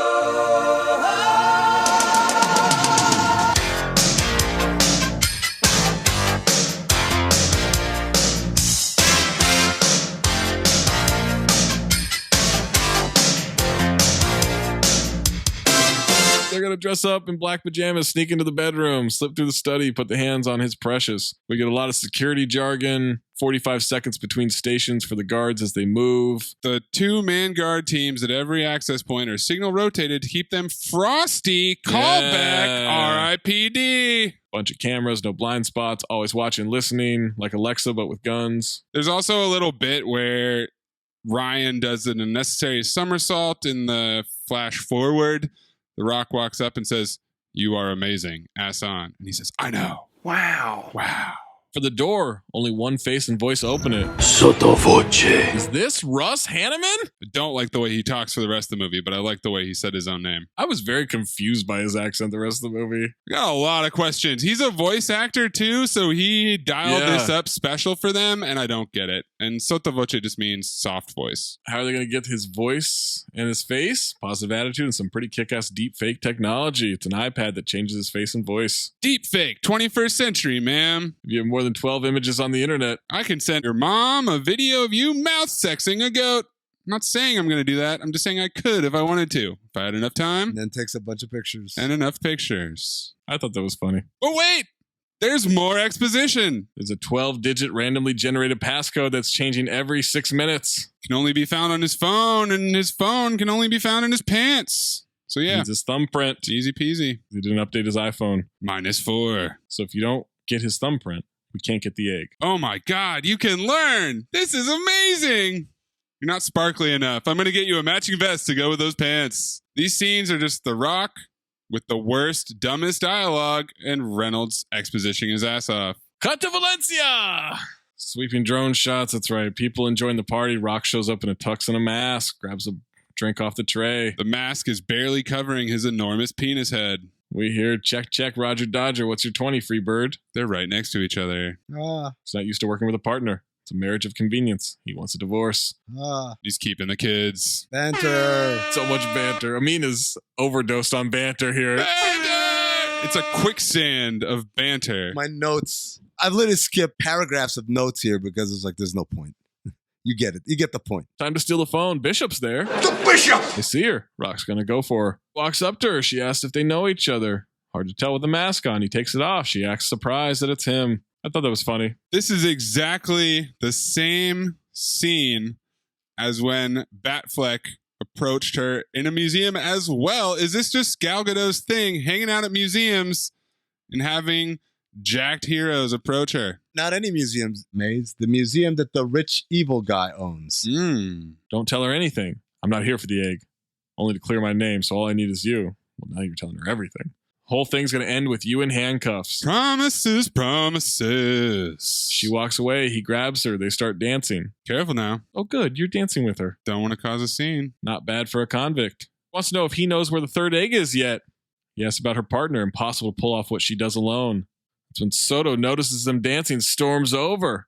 And Ryan has the print of his glass, which he put down on his tray. Tells Rock to get out of there. She tries to walk away. Soto walks up. She was using the rock to make Soto jealous and get his attention. And that's when he starts speaking in his absolutely absurd accent, which the only thing I can compare it to is Dumbledore. He's talking like Dumbledore. Is there something you wish to tell me? Watching you dance with this man at my party has made me quite jealous. Desperate desires of our heart. I thought he was talking like David Attenborough. Battling against strong winds and the weight of expectation, she's convinced that now is her time to strike. She, like all pop stars, needs to hunt to survive. But there's a problem. The signal is poor, and she hasn't upgraded her handset since 1999. Hashtag flip phone. Oh, future callback. Rock manages to lift the phone off of Soto in the little interaction. Nice pull. How'd you know Soto Voce would cut in? Well, Soto Voce is a 5'5" alpha male with textbook Napoleon complex. So anytime another male dances with the most desirable woman at his party, well, he has no choice but to step in and assert his dominance. You sneaky little minx. Where'd you learn that? Profiler school? High school. Boom. Roasted. Ritu's there too. She's taking champagne off of Ryan's tray, and those titties are popping. Oh, same note too, bro. Agent Das got some tete. Yeah, but so does The Rock. True. Soto addresses the crowd. Is this his voice? It's insane. Is this Attenborough? Now Ryan and Rock run into each other. Rock pretends to be mad at him for spilling wine on him. You imbecile! You peasant! Security notices them. And then we get even more Poppy talk from Soto Voce. This pistol was my father's prized possession. I've kept it close to my heart since the day I killed him with it. Ends in him shooting his own chandelier with his dad's gun, which then lights it on fire, which I guess is a set piece for the room. The pistol is just like the one used by the Lone Ranger. Miss you every day, pop, pop, pop, pop, Poppy talk. Pop, pop, pop, pop, pop, pop, pop, pop, pop. Half baked. I like how popcorn tastes. Pop, pop, pop. Ryan has locked in a camera image on the security footage. They have 45 seconds to move. Both in the bathroom, guards on the move. They sneak behind him.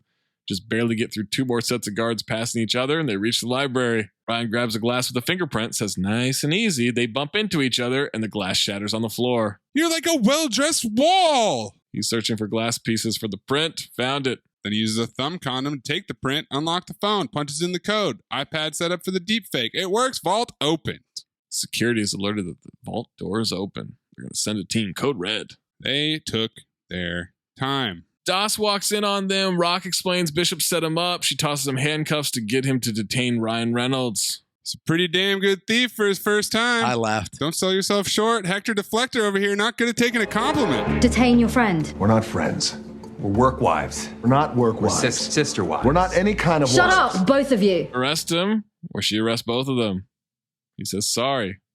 Ryan's under arrest. He turns to block Inspector Das from seeing. He clicks the handcuffs, but they're not on Ryan. He just hands it to him. You love me? I hate you. Oh, that's not banter. What do they call that when you got like the buddy cop, I don't like you and you don't like me thing? That's banter, isn't it? Is it banter? Tension? Maybe. There's some tension for sure, yeah. They duck in the vault. Ryan wants to talk about how they had a moment. They approach the egg, and Gal comes out. Looking for something specific or just browsing here at the Oakley store? Welcome to Oakley. How the fuck you doing? Welcome to Oakley, Valencia. You like this egg? It's a fire lens on that egg right here. It's an M-frame egg. It's M-frame. The hybrid S lens. Fire. 165. I mean, if you're wondering. That's the price. Yeah, 165. Retail. Fire lens is $10 more. He's a salesman, folks. If you got a basic gray lens, that's $45. And if you go to something that's reflective, that's add an extra 10. Can we just finish the pod? No, me and the people love the Oakley talk. The mean used to as well. All right. She has 2 of the 3 eggs. One last chance to take her offer. Counter offer. You're under arrest. Oh my God. Read the room. I like that one. She lets her hair down and she says, arrest me. Ryan says he just wants the egg. And we've got a fight scene in the safe room. She's kicking Ryan's ass. She picks up a spear. Rock breaks a display. There are so many glass cases for them to destroy. Grabs a shield. Ryan tries to break one and get a gun, and he can't break it. So many glass things except for the egg, which is like, that doesn't need to be covered by glass at all. Just out there. It's the centerpiece. Second of all that broken glass, she's barefoot. Well, there's broken glass everywhere. Ain't about money. Well, if I just don't care. Rock was a good fellow fly guy. Spent time in HAWA.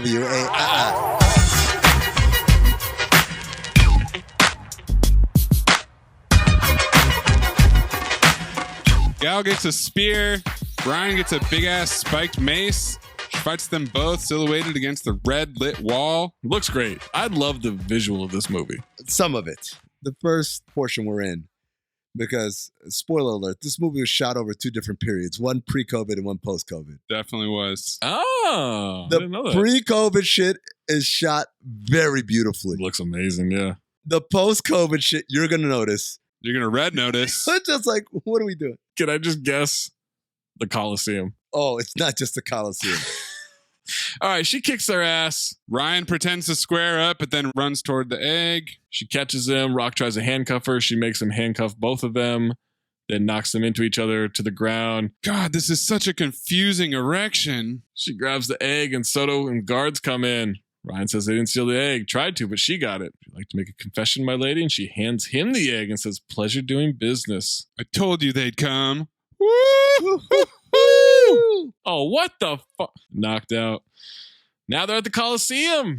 She was working with Hanneman this whole time. It's not the Coliseum. They're not in Rome anymore. They're in Valencia. It's just a bullfighting arena. Valencia. Oh, look like a Coliseum. Also, film noir.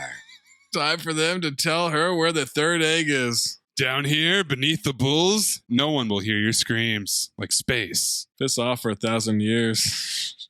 She'll get the info from Ryan by hurting the rock. I love this plan. She turns on a battery. There's some jumper cables. She shocks the rock, turns it up more. Time to see how good a friend Ryan is. She's going to put them on his balls. Go downtown. Things will be great when you're downtown. She's giggling as she does it. He remarks, she's a good singer. Russ Hanneman takes his shirt off. Why is your shirt off? Why is his shirt off? Old ways are best. He's choking the rock, making Ryan tell. Ryan says he'll tell him. Look at your friend. Cucko Choki. It's in Egypt. Hidden chamber in the Great Pyramid. His mother was an Egyptologist. Oh, mommy talk. Exposition. Hieroglyphics before English. Hidden chambers in the secret tomb of Cleopatra. What in the international treasure is going on here? That should have been the name of this movie. International treasure? Absolutely. Trivia coming up soon. Scans show it's there, plain as day. Never left Egypt. She says he's not lying. She's read about the chamber. She poisoned Russ with champagne as they toast. The end of our business and the beginning of our pleasure. Film noir. Guard! I don't know what happened. We were just having a glass of champagne when all of a sudden he fell. And scene. Long con? Long con. We had champagne, and I hate the way she says champagne. Champagne. Champagne. Champagne. I spelled it SHUM hyphen capital P, capital A, capital N. Iman Shumpert Bain. Buongiorno, everybody. Perfect. I brought champagne. Perfume going in, sewage going out. They say that Russ looks like a zombie. He blames them. She was mine. Honey, she's a hard 10. You look like a muscular toddler. Wasn't going to work. The height difference. He grabs a gun, but he can't see. He's all woozy. He missed all 6 shots. Rock breaks out of his cuffs. How'd you do that? He shot the cuff. He hit something? He's leaving Ryan behind. Ryan says he lied about the third egg. He lied to you, her, baby Jesus. Third egg isn't in Egypt. He doesn't care about the third egg. He just wants to arrest Bishop. He can't do that unless you get her to the egg. Get him out. He'll get the egg. Rock gets Bishop. They're going to escape through the trap doors of the bullfighting arena. And this part right here is sad because the Banter, to me, is Golden Dumpster nominee worthy. Except I'm so distracted by the fact that they're clearly in front of a green screen. Like the lighting, the background has a very, very distinct green screen look. And the bull is CGI as a motherfucker also. We bet this bully. CGI bull, ass on, lock it in. The bull? Ass on for the bull? Yes, ass on for the CGI bull. I did not buy it at all. And I will not budge on that. Unsurprising. Until you flip-flop in 5 minutes and something else takes the ass on. Bulls have terrible eyesight, but they can sense motion. You're thinking of Jurassic Park. No! I saw a nature documentary starring David Attenborough. You're thinking of Richard Attenborough from Jurassic Park. Vominos. Vominos, they're telling me to run. They're telling me to run. If you run, you die! All right, yes or no? Was Jeff Goldblum in it? Oh my God, it was Jurassic Park. That's Jeff Goldblum. Asshole! This is the same bit from Jack and Jill, which is fucking hilarious. Just refusing to accept that the movie you're describing is the movie. No. Better executed here. Way better executed. It can be better executed, but it's the same fucking joke. That's all I gotta say. Then the bull truck sticks the rock. Wrecks him. He seems fine. Barely limps a little bit. That's it. They're running away. Russ Hanneman comes up through the trap door, but the bull runs it over. They hop the wall and they make it, and roses rain down on them. Rock is still mad that Ryan said don't run. You gonna be this grumpy the whole trip? And they're on a train! Train month! Yeah, they're riding a train. Train month is back on Cinephobe. Riding the rails, hobo style. This is fun. Ever seen Sullivan's Travels? No, I haven't. And no, it's not, all right? Cough it up! Amin must be loving this train thing. Oh, man. I got so excited because I thought they were going to be on the train for a while. Pump fake. It's tough. So no objections to the train CGI, I mean, after all this ado about the bull CGI? Oh, no. Again, the lighting, all of it. At this point in the movie, they stopped shooting on locations and just did everything green screen. Or a really bad set. Ryan can't tell him where the third egg is. Not can't, but won't. The Rock grabs him, holds him off the train, passing train on the way. Ryan dares him to do it, doesn't think he's a real bad guy, and he pulls him in last second. Let's get something straight. That was terrifying. It's not that I don't care about you. It's that I don't care about anyone. Rock starts to open up. Even more Poppy Talk. This movie should have been called Poppy Talk 3 Rock Jenga. Poppy Talk versus Exposition versus Banter versus Film Noir. There's a lot of everything Amin just said. It's Poppy Talk because every single character in this movie has Poppy Talk. If the Interpol agent stepped aside and told us about how her dad told her that couldn't achieve anything in this world and she had to join Interpol, that's the only thing this movie was missing. This is a 4-horse race as far as I'm concerned. Here's the thing. Ryan Reynolds. Everything he says is banter. Is the Barry Bonds of banter. Pure banter. He is Barry Bonds on steroids for banter. He did the clear banter and the cream banter. Dad was a crook, con man. He was the best. Didn't show up on his 13th birthday, never saw him again. Wow, we really got some dads, huh? It's a miracle we're both not strippers. Your dad was a cop, so you became a crook. My dad was a crook, so I became a cop. We're not that different. I got the same math problem right, too. The other thing I didn't point out earlier, but it really leapt out in this scene, is the voiceover exposition that's so clearly done in a studio. Like, they didn't even try to recreate the conditions to get good sound. Right. And this was done in a studio where I'm reading. April 1945. Red Army's at the gate. What a twist. Game over for the Nazis. Hitler's personal art and antiques dealer. Rudolf Zeitsch. Only man ever rumored to have held the third egg. He fled Germany to Argentina with 100 tons of machine parts. For 70 years, nerds tried to figure out why. Adult virgins. Find Hitler's lost bunker. Well, Ryan's dad was one of those people obsessed, bit on obscure things, including a watch. I laughed at adult virgins because when he says adult virgins, the guy waves. I don't know. Whoever guy they had in that little film reel footage, he like turns and waves at the camera. 2, the watch. We all had the same note too, bro. Little did we know. They had the same note too. Creepy Nazi art guy's watch. That was the watch from the story he told earlier. Ryan broke the watch. Notice inside the rubble of the watch, there was a message, secret to the location of the egg. Cut to Argentina. And he's got an Indiana Jones hat in case the Nazi shit wasn't doing it for you. And the jacket. They're in the jungle. No. Been traveling for days, hiking in circles for hours. No. They're not in the jungle, Zach. They're on a soundstage with some potted plants. It's unbelievable. So how do you know it's still there? I get that Rudolph the Red-Nosed Nazi guy is rumored to be the last person to ever hold the egg in his hands, that this mystery bunker is the stolen treasure, but how can you be sure the third egg itself is actually here? Faith. Just want to be clear. Out in the middle of nowhere based on faith? Got vibe if you're not into the whole religious thing.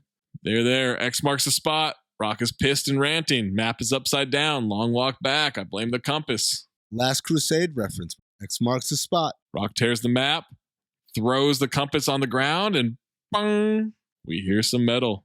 Last Crusade reference. They hit the ground and they hear it's hollow. Nazi symbol on the hatch door. There's power in there. Hydroelectric power. Must be running water down here. Guess they got their utilities paid. There's a placeholder on the door. The watch goes in there. Is that your father's watch? No, it's the watch from Pulp Fiction. Oh, they said it. The watch. The watch. Had it repaired after he smashed it. No, he's not touchy about it.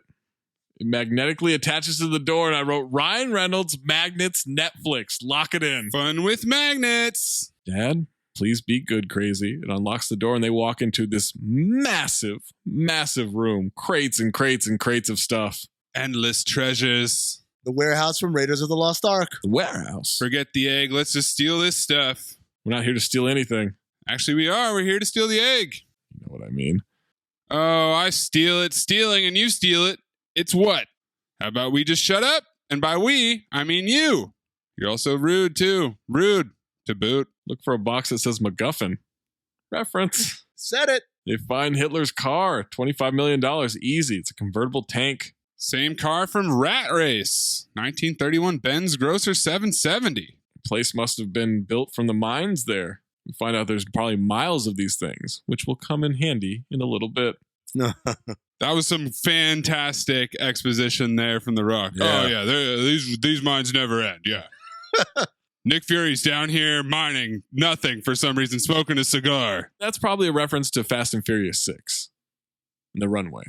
Because they did the math on what the speed was, and the runway had to have been 26 miles long for that scene to happen. I don't think it's just Fast and Furious. I think that's what they're doing there. I think it's just movies. It's also Indiana Jones. They have a mine cart sequence in Indiana Jones. Ryan finds a box that says Cleopatra on with it. A K. Labels.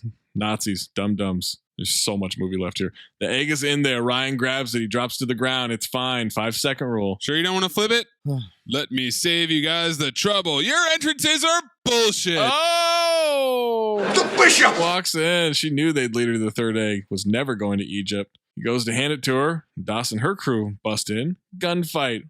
Rock shooting back at him. How do they get out? Bishop says take the car. I don't think it's making it up the stairs. It ain't going up the stairs. Cranks the engine. She drives. Rock's firing the gun. He throws an explosive to open up the mine shaft. Some real Indiana Jones shit happening through the mine shaft. 2 more cars also in the vault for Ritu and the agents to get into. Now, Mayes, do you think this is more Indiana Jones and Temple of Doom, or is it more Indiana Jones and Kingdom of the Crystal Skull? This particular sequence? This chase scene. It's literally all 3 at once. I think it's Indiana Jones. It's Indiana Jones. Good answer. They're literally in mine shafts. Also Fast and Furious 4. This scene is completely absurd. They're crashing into each other. It's just like Indiana Jones, though. Why don't you get that? Dr. Jones. Oh, Indiana Jones. You know what people from Philly call girls in Indianapolis?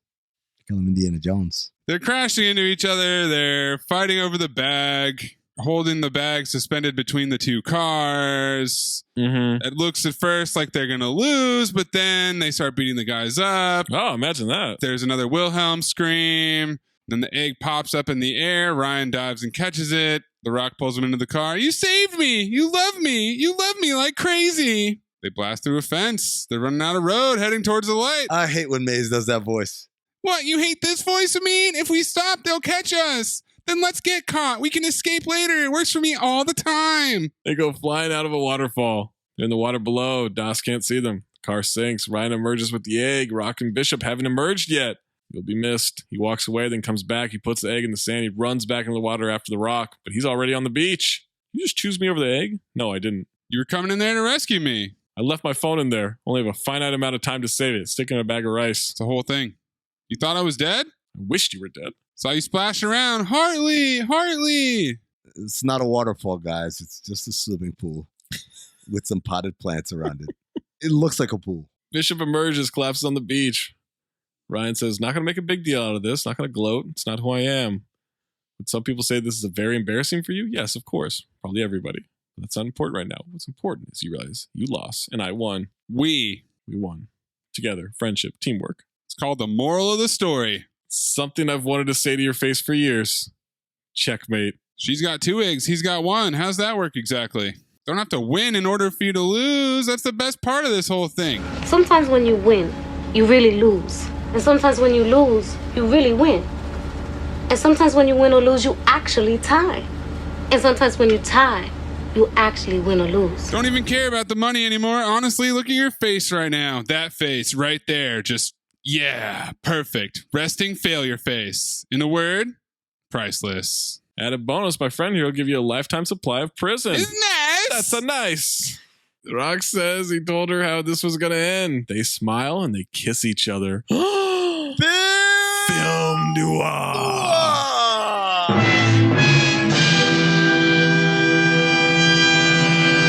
Dolly zoom shot in on Ryan's confused face. What the fuck?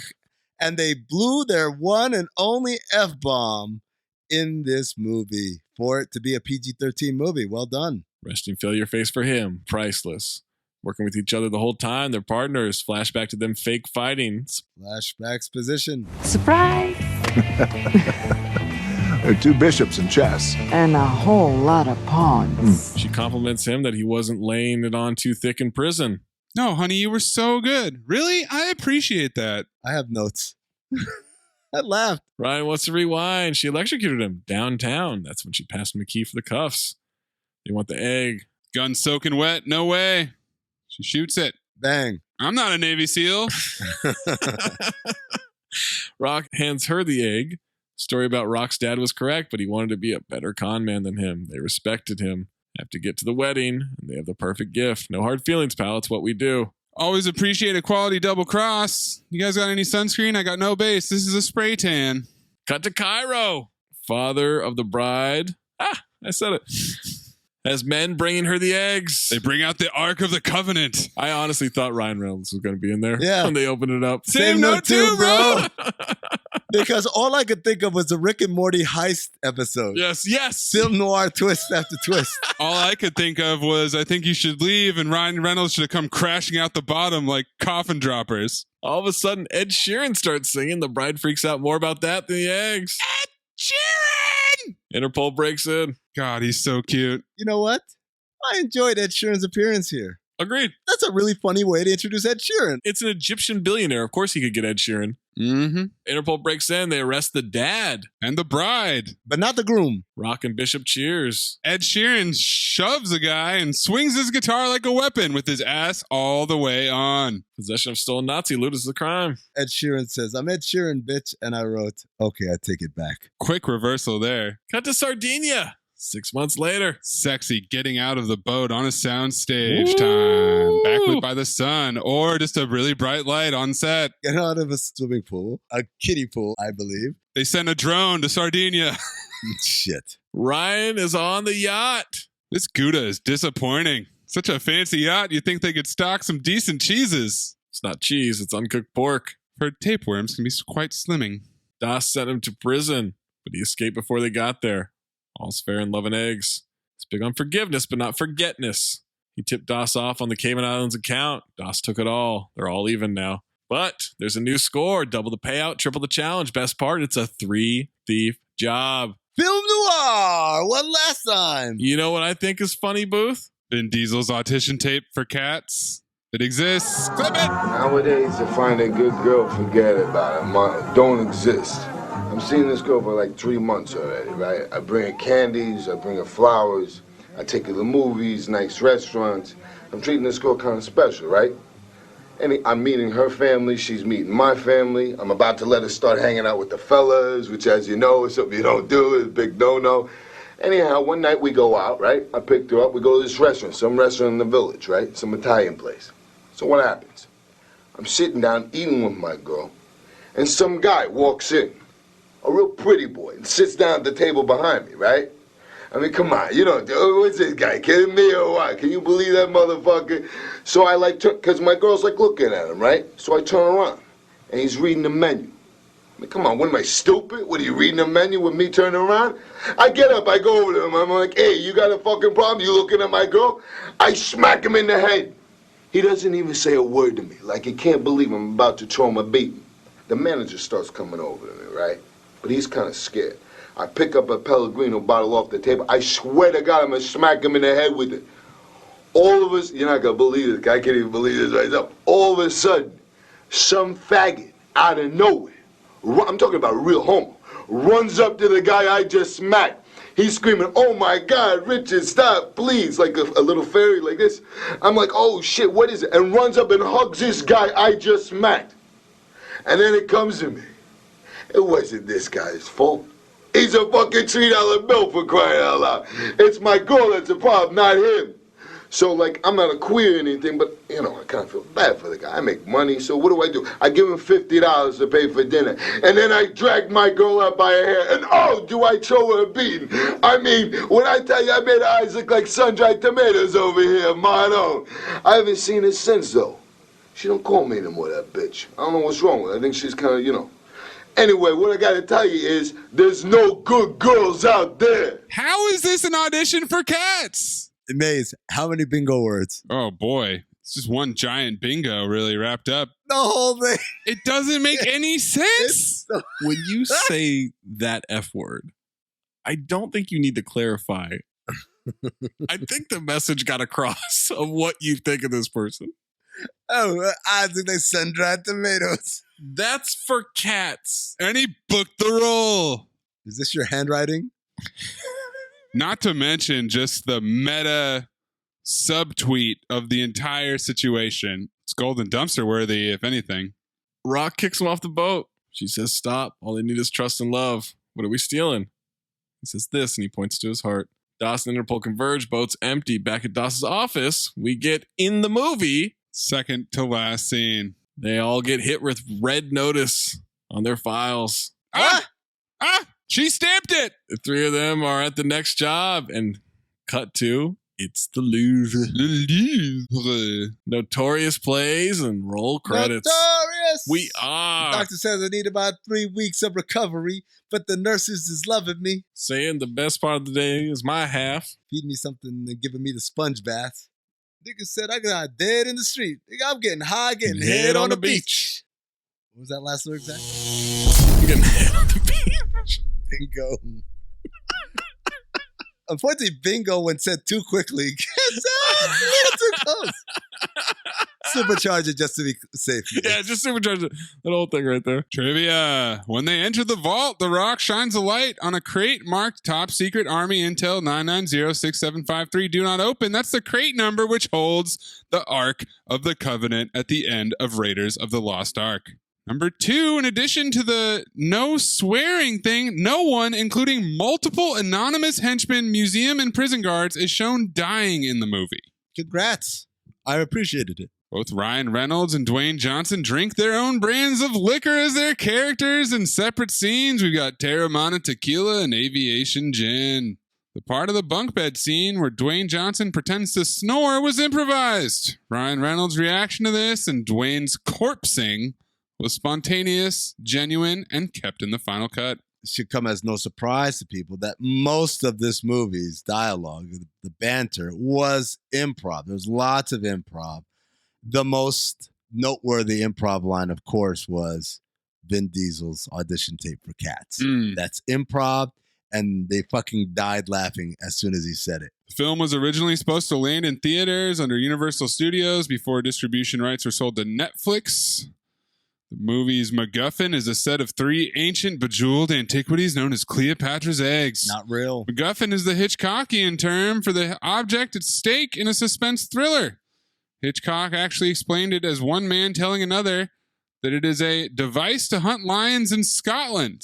When the other man replies that there aren't any lions in Scotland, the first says, "Guess there isn't a MacGuffin then." So the MacGuffin is the object that sets the plot in motion, but has very little real significance in the plot and is pretty much useless. It's actually mentioned in the movie when Ryan says, "Look for a box that says MacGuffin." Thanks for the MacGuff's position there. Well, we haven't really done MacGuffins yet on Cinephobe. We've mentioned MacGuffins in the past. There's a reviewer that writes at the MacGuffin. Dwayne Johnson, Ryan Reynolds, and Gal Gadot are reportedly due to make more than $20 million each for their roles. Damn. That is damn near a third of the budget right there. Just them. And that explains why there's 6 people in this movie. It generated 148.72 million hours viewed following its November 12th debut. Bullshit. Show me. Based on those results, it ranks as Netflix's biggest ever film opening weekend. Bullshit. There's no stats for that. There's nothing public. They're just lying. It's also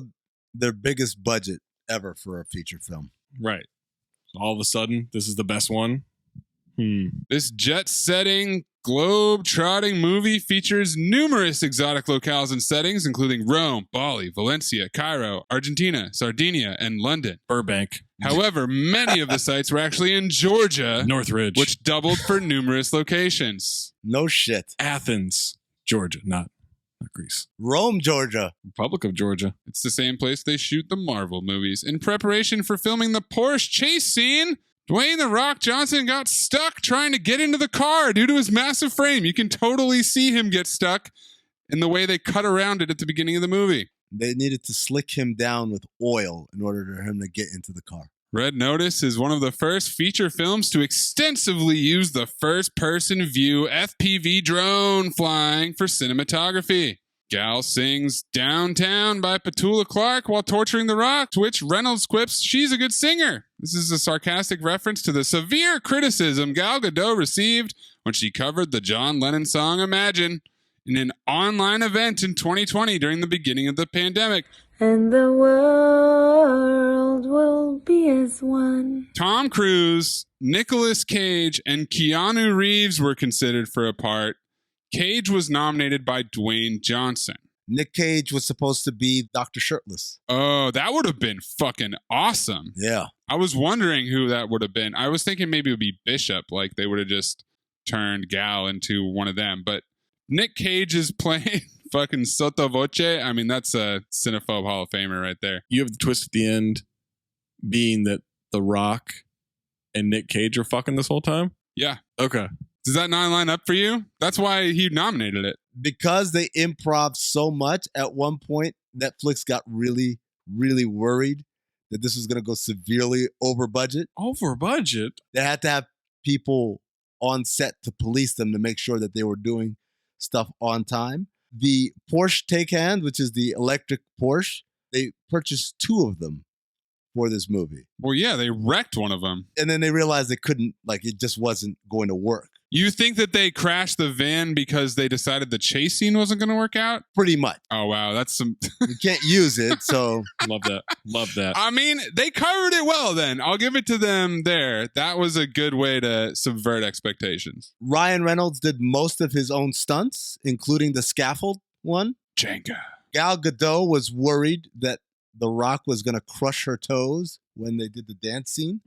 Turns out he's a very good dancer. She was very impressed. The Rock caught COVID and his whole family caught it. And so when they came back and started filming again in September of 2020, they had among the strictest COVID regulations of any movie that was shooting. You know, The Rock was very, very like super anal about that shit. And finally, this movie was part of a bidding war among the big studios in 2018.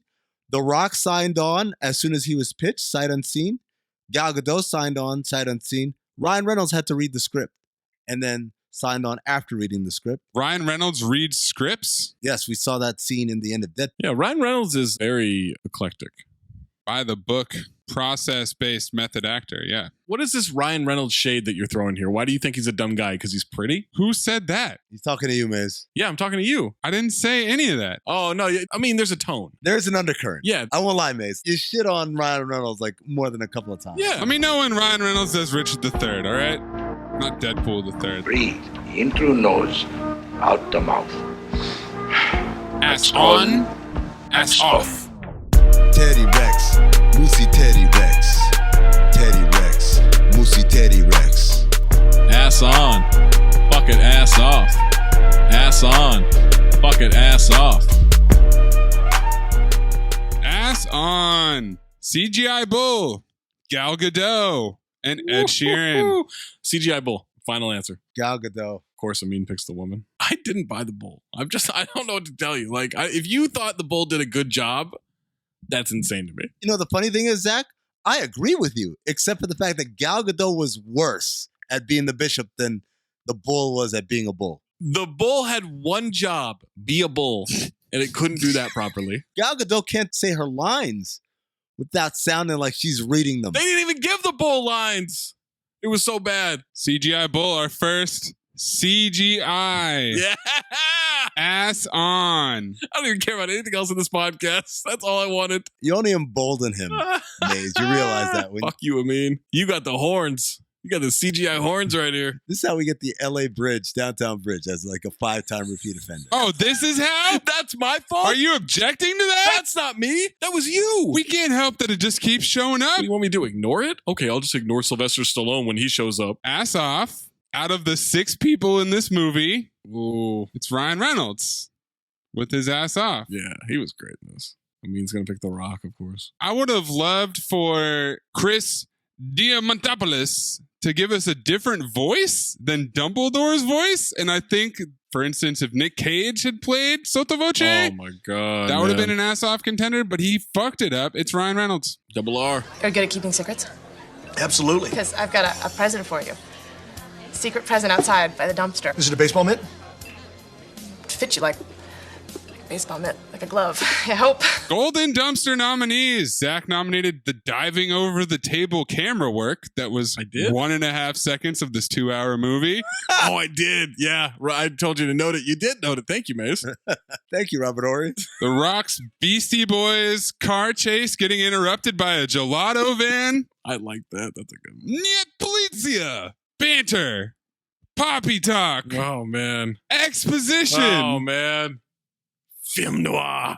And my stone cold lock pick, Vin Diesel's audition tape for Cats. Not the line, the audition tape. Can you have a golden dumpster that wasn't actually in the movie? Can't I? Welcome. I love that now we have rules. Cinephobe. There are rules.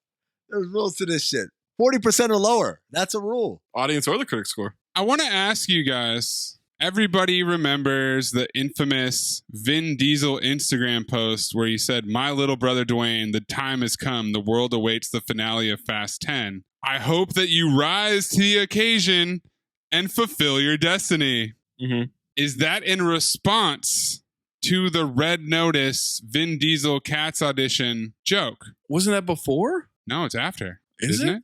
Oh, Cinephobe. Yo, I should get ass off there. That was good, Hold right? on. Let me change my vote. Since it doesn't have to be things that were in the movie. Zach, ass off. I changed my vote too. Me, ass off. Lock it in, Maze. Zach Joel Osment over here. Like, I imagine him in his bed pulling up his sheets. Like, Zachless Cage. John Zacolta. Oh, we have fun. What are we doing? Golden Dumpster. Amin, what's your golden dumpster? Ah, shit, man. I'm going to go with Niet Polizia because the whole thing where in a low voice, he's just saying, "Be cool. Don't embarrass me. Hello, sir." And he says, "Okay, he knows. He knows you're a cop." Like all of that, like little dialogue underneath, I'm with it. That's my golden dumpster. My GD. What is my GD? We didn't call anybody a GD. gotta go with Banter. Oh, so the 4-horse race between Banter, Exposition, Poppytalk, and film noir. It's Poppytalk for me. Really? Wow. I mean, there is a lot of it. It's because every single character got off a Poppytalk speech, including Sottovoce. Well, let's do this, Zach. Let's go back and count them all up. No. Let Golden Dumpster be Golden Dumpster. And let's have a separate category for the 4 horsemen, if you will. That's a good idea. My Golden Dumpster, I think it's the Porsche crash. I legitimately laughed at that. I was all geared up for like another chase. They just had the chase to the museum. They blare Sabotage. I'm like, fuck yeah, I haven't heard this song in forever. Like, let's go. And then he just crashes right into that van. It's over. And I laughed out loud. I thought that was super funny. That's my GD. T-Bone, my man. Now we get to the 4 horsemen. The 4 horsemen. So, Zach, you're going with Banter. I got to go with Banter. And granted, there's a lot of one-sided banter because no one can keep up with Ryan Reynolds. Ryan Reynolds is just playing squash by himself. He's on another level. He's exhausting. Maze, you're going with Poppytalk. This was a huge fucking Poppytalk movie. We even got a mommy talk in there. Every single character is motivated by daddy issues. Even the Egyptian billionaire's daughter's wedding. Yeah. Which is what we were all building towards the entire time. The MacGuffin. There's like 7 MacGuffins. It's really hard to keep track. Amin! I'm torn. Because I'm thinking about... All right, Natalie Imbruglia. Nothing's right, I'm torn. You're a little late. I'm all out of faith. Yeah, I got the words for you. This is how I feel. Cold and I am shamed. Lying naked on the floor. Illusions now sink into something real. I'm already torn. Whoa. Hey, how about that? Pipes. Pipes. Whoa. You trying to get them? So... I want to lean towards film noir, but a heist movie, by definition, has to have a lot of film noir. Yeah, it's built in. So film noir, even though there's a lot of it, it's like that's what's supposed to happen. So that's out. I want to lean towards exposition.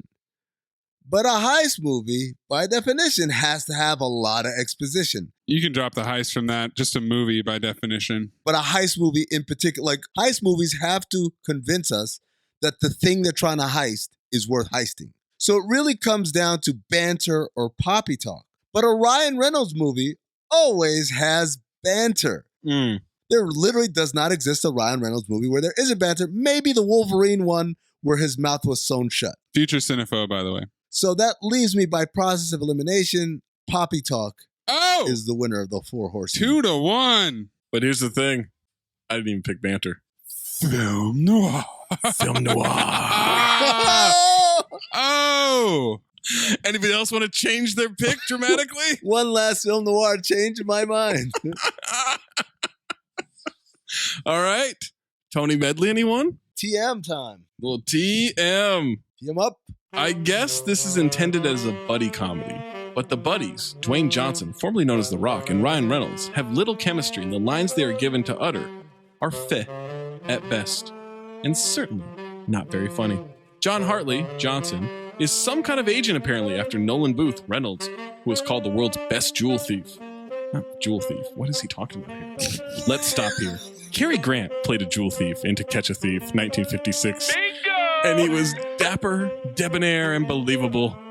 Reynolds is none of those. Get off his dick. Oh my God, But really? let's face it, realism is the last thing to concern anybody connected with this film.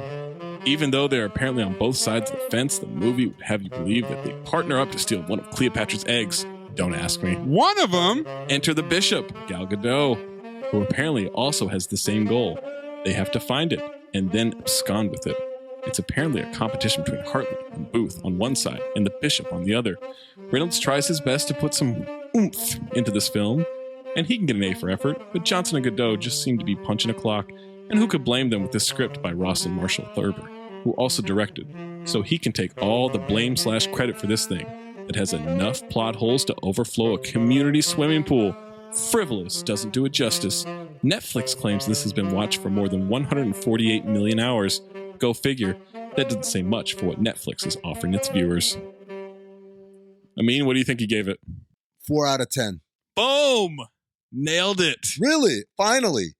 That's the first time I've ever gotten it right. Finally got it. You're always one off. Yeah, but you nailed that one. First Tony Medley review since What Happens in Vegas. Really? That's been a while. It's been a while. Been a while. I could look at myself straight. Me and you picked it, motherfucker. Motherfucker. I like that. Phober file. So I picked it off the strength of all the reviews that were so bad that killed this thing. And you know what? I gotta say, I fucking laughed a lot in this movie. And I know it's just Ryan Reynolds improving, but you know what? It wasn't bad. I was into the story. I laughed. I was entertained. I thought Gal Gadot was terrible, but she looked good. It was that. Wow. What a Jesus. What misogyny.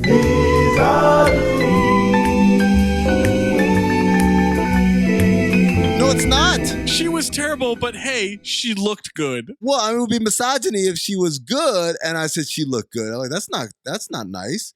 Like, how about you like value her? Commenting on it is misogyny. That's irrelevant. No. Misogyny is when like supercharge it.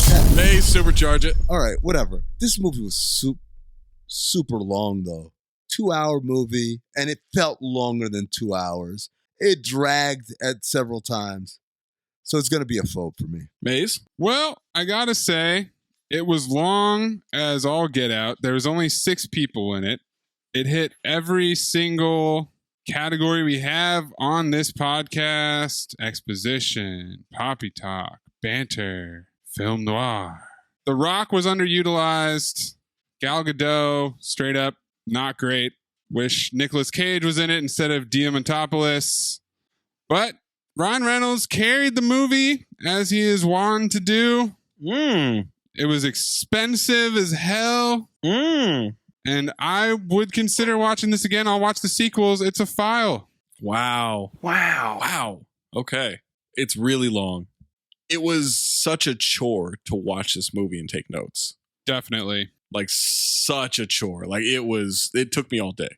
It really took me all day. To be honest, that's a Ryan Reynolds thing because he's talking the entire time. He is. Yeah, no, it's tough, but also like 2 hours, right? It's a long movie. Yeah, it's a long movie. I guess there are a couple of action scenes where you can kind of take a break from that a little bit. It's not the deepest script I've ever seen. A lot of the twists are just like, okay. Like there was a point where I knew The Rock and Gal Gadot were together on this, right? What was that point? When she showed up in the bunker. It's not a lot of depth there, but like May said, I love Ryan Reynolds. I'm in on the Reynolds experience. I thought the majority of it was passable. I actually think if I watched this and I was just sitting down, having a drink, cutting it up with this movie. Nice aviation gin on the rocks. Maybe an aviation gin or Terramana tequila and not taking notes. I think I would actually really enjoy this. I'm going to give it another try. I'm going to file it. Because of Ryan Reynolds. Ryan Reynolds gets this file. He's the one that earned it here. Guys, the sign of a great heist movie is one last film noir. Whoa! Sweep it, boys! Whoa! Yes! Oh, shit. How about that? Oh, you really spoomonied that one, I mean. Baby. Saved it last second. Oh. I thought you were going to call me a stovepipe. Well, make sure you give us your ass on, ass off, your golden dumpster. Whether you thought it was Banter, Film Noir, Exposition, or Poppytalk, and your phobe file for Red Notice, make sure you're subscribed to the Patreon, patreon.com/countthedings. Get that Thanksgiving episode where we did Jack and Jill.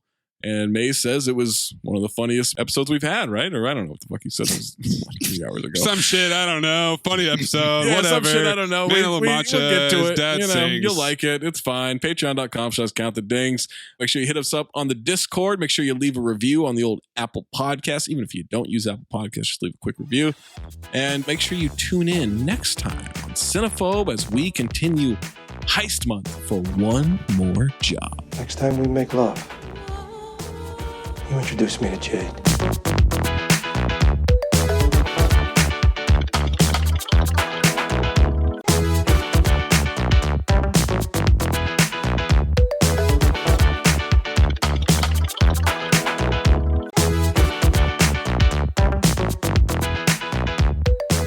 Well, boys, I know we just finished Red Notice, but it's time to crew up once again. There's a new score to be had. And let me tell you, Heist Month, rich category. Great category. Mhm. Oh, boy. So many options, so many things I considered. But there's one movie that will take us back to another place. It's a repeat offender. What? There's a bunch of money on the line. What? Everybody's going to be wearing similar outfits for some reason. What? It's got some repeat offenders. We're driving 3,000 miles to Graceland, boys. What? Oh my God. Oh my God. There are a lot of repeat offenders in that one, right? Yes, that's going to take a while to get through that cast.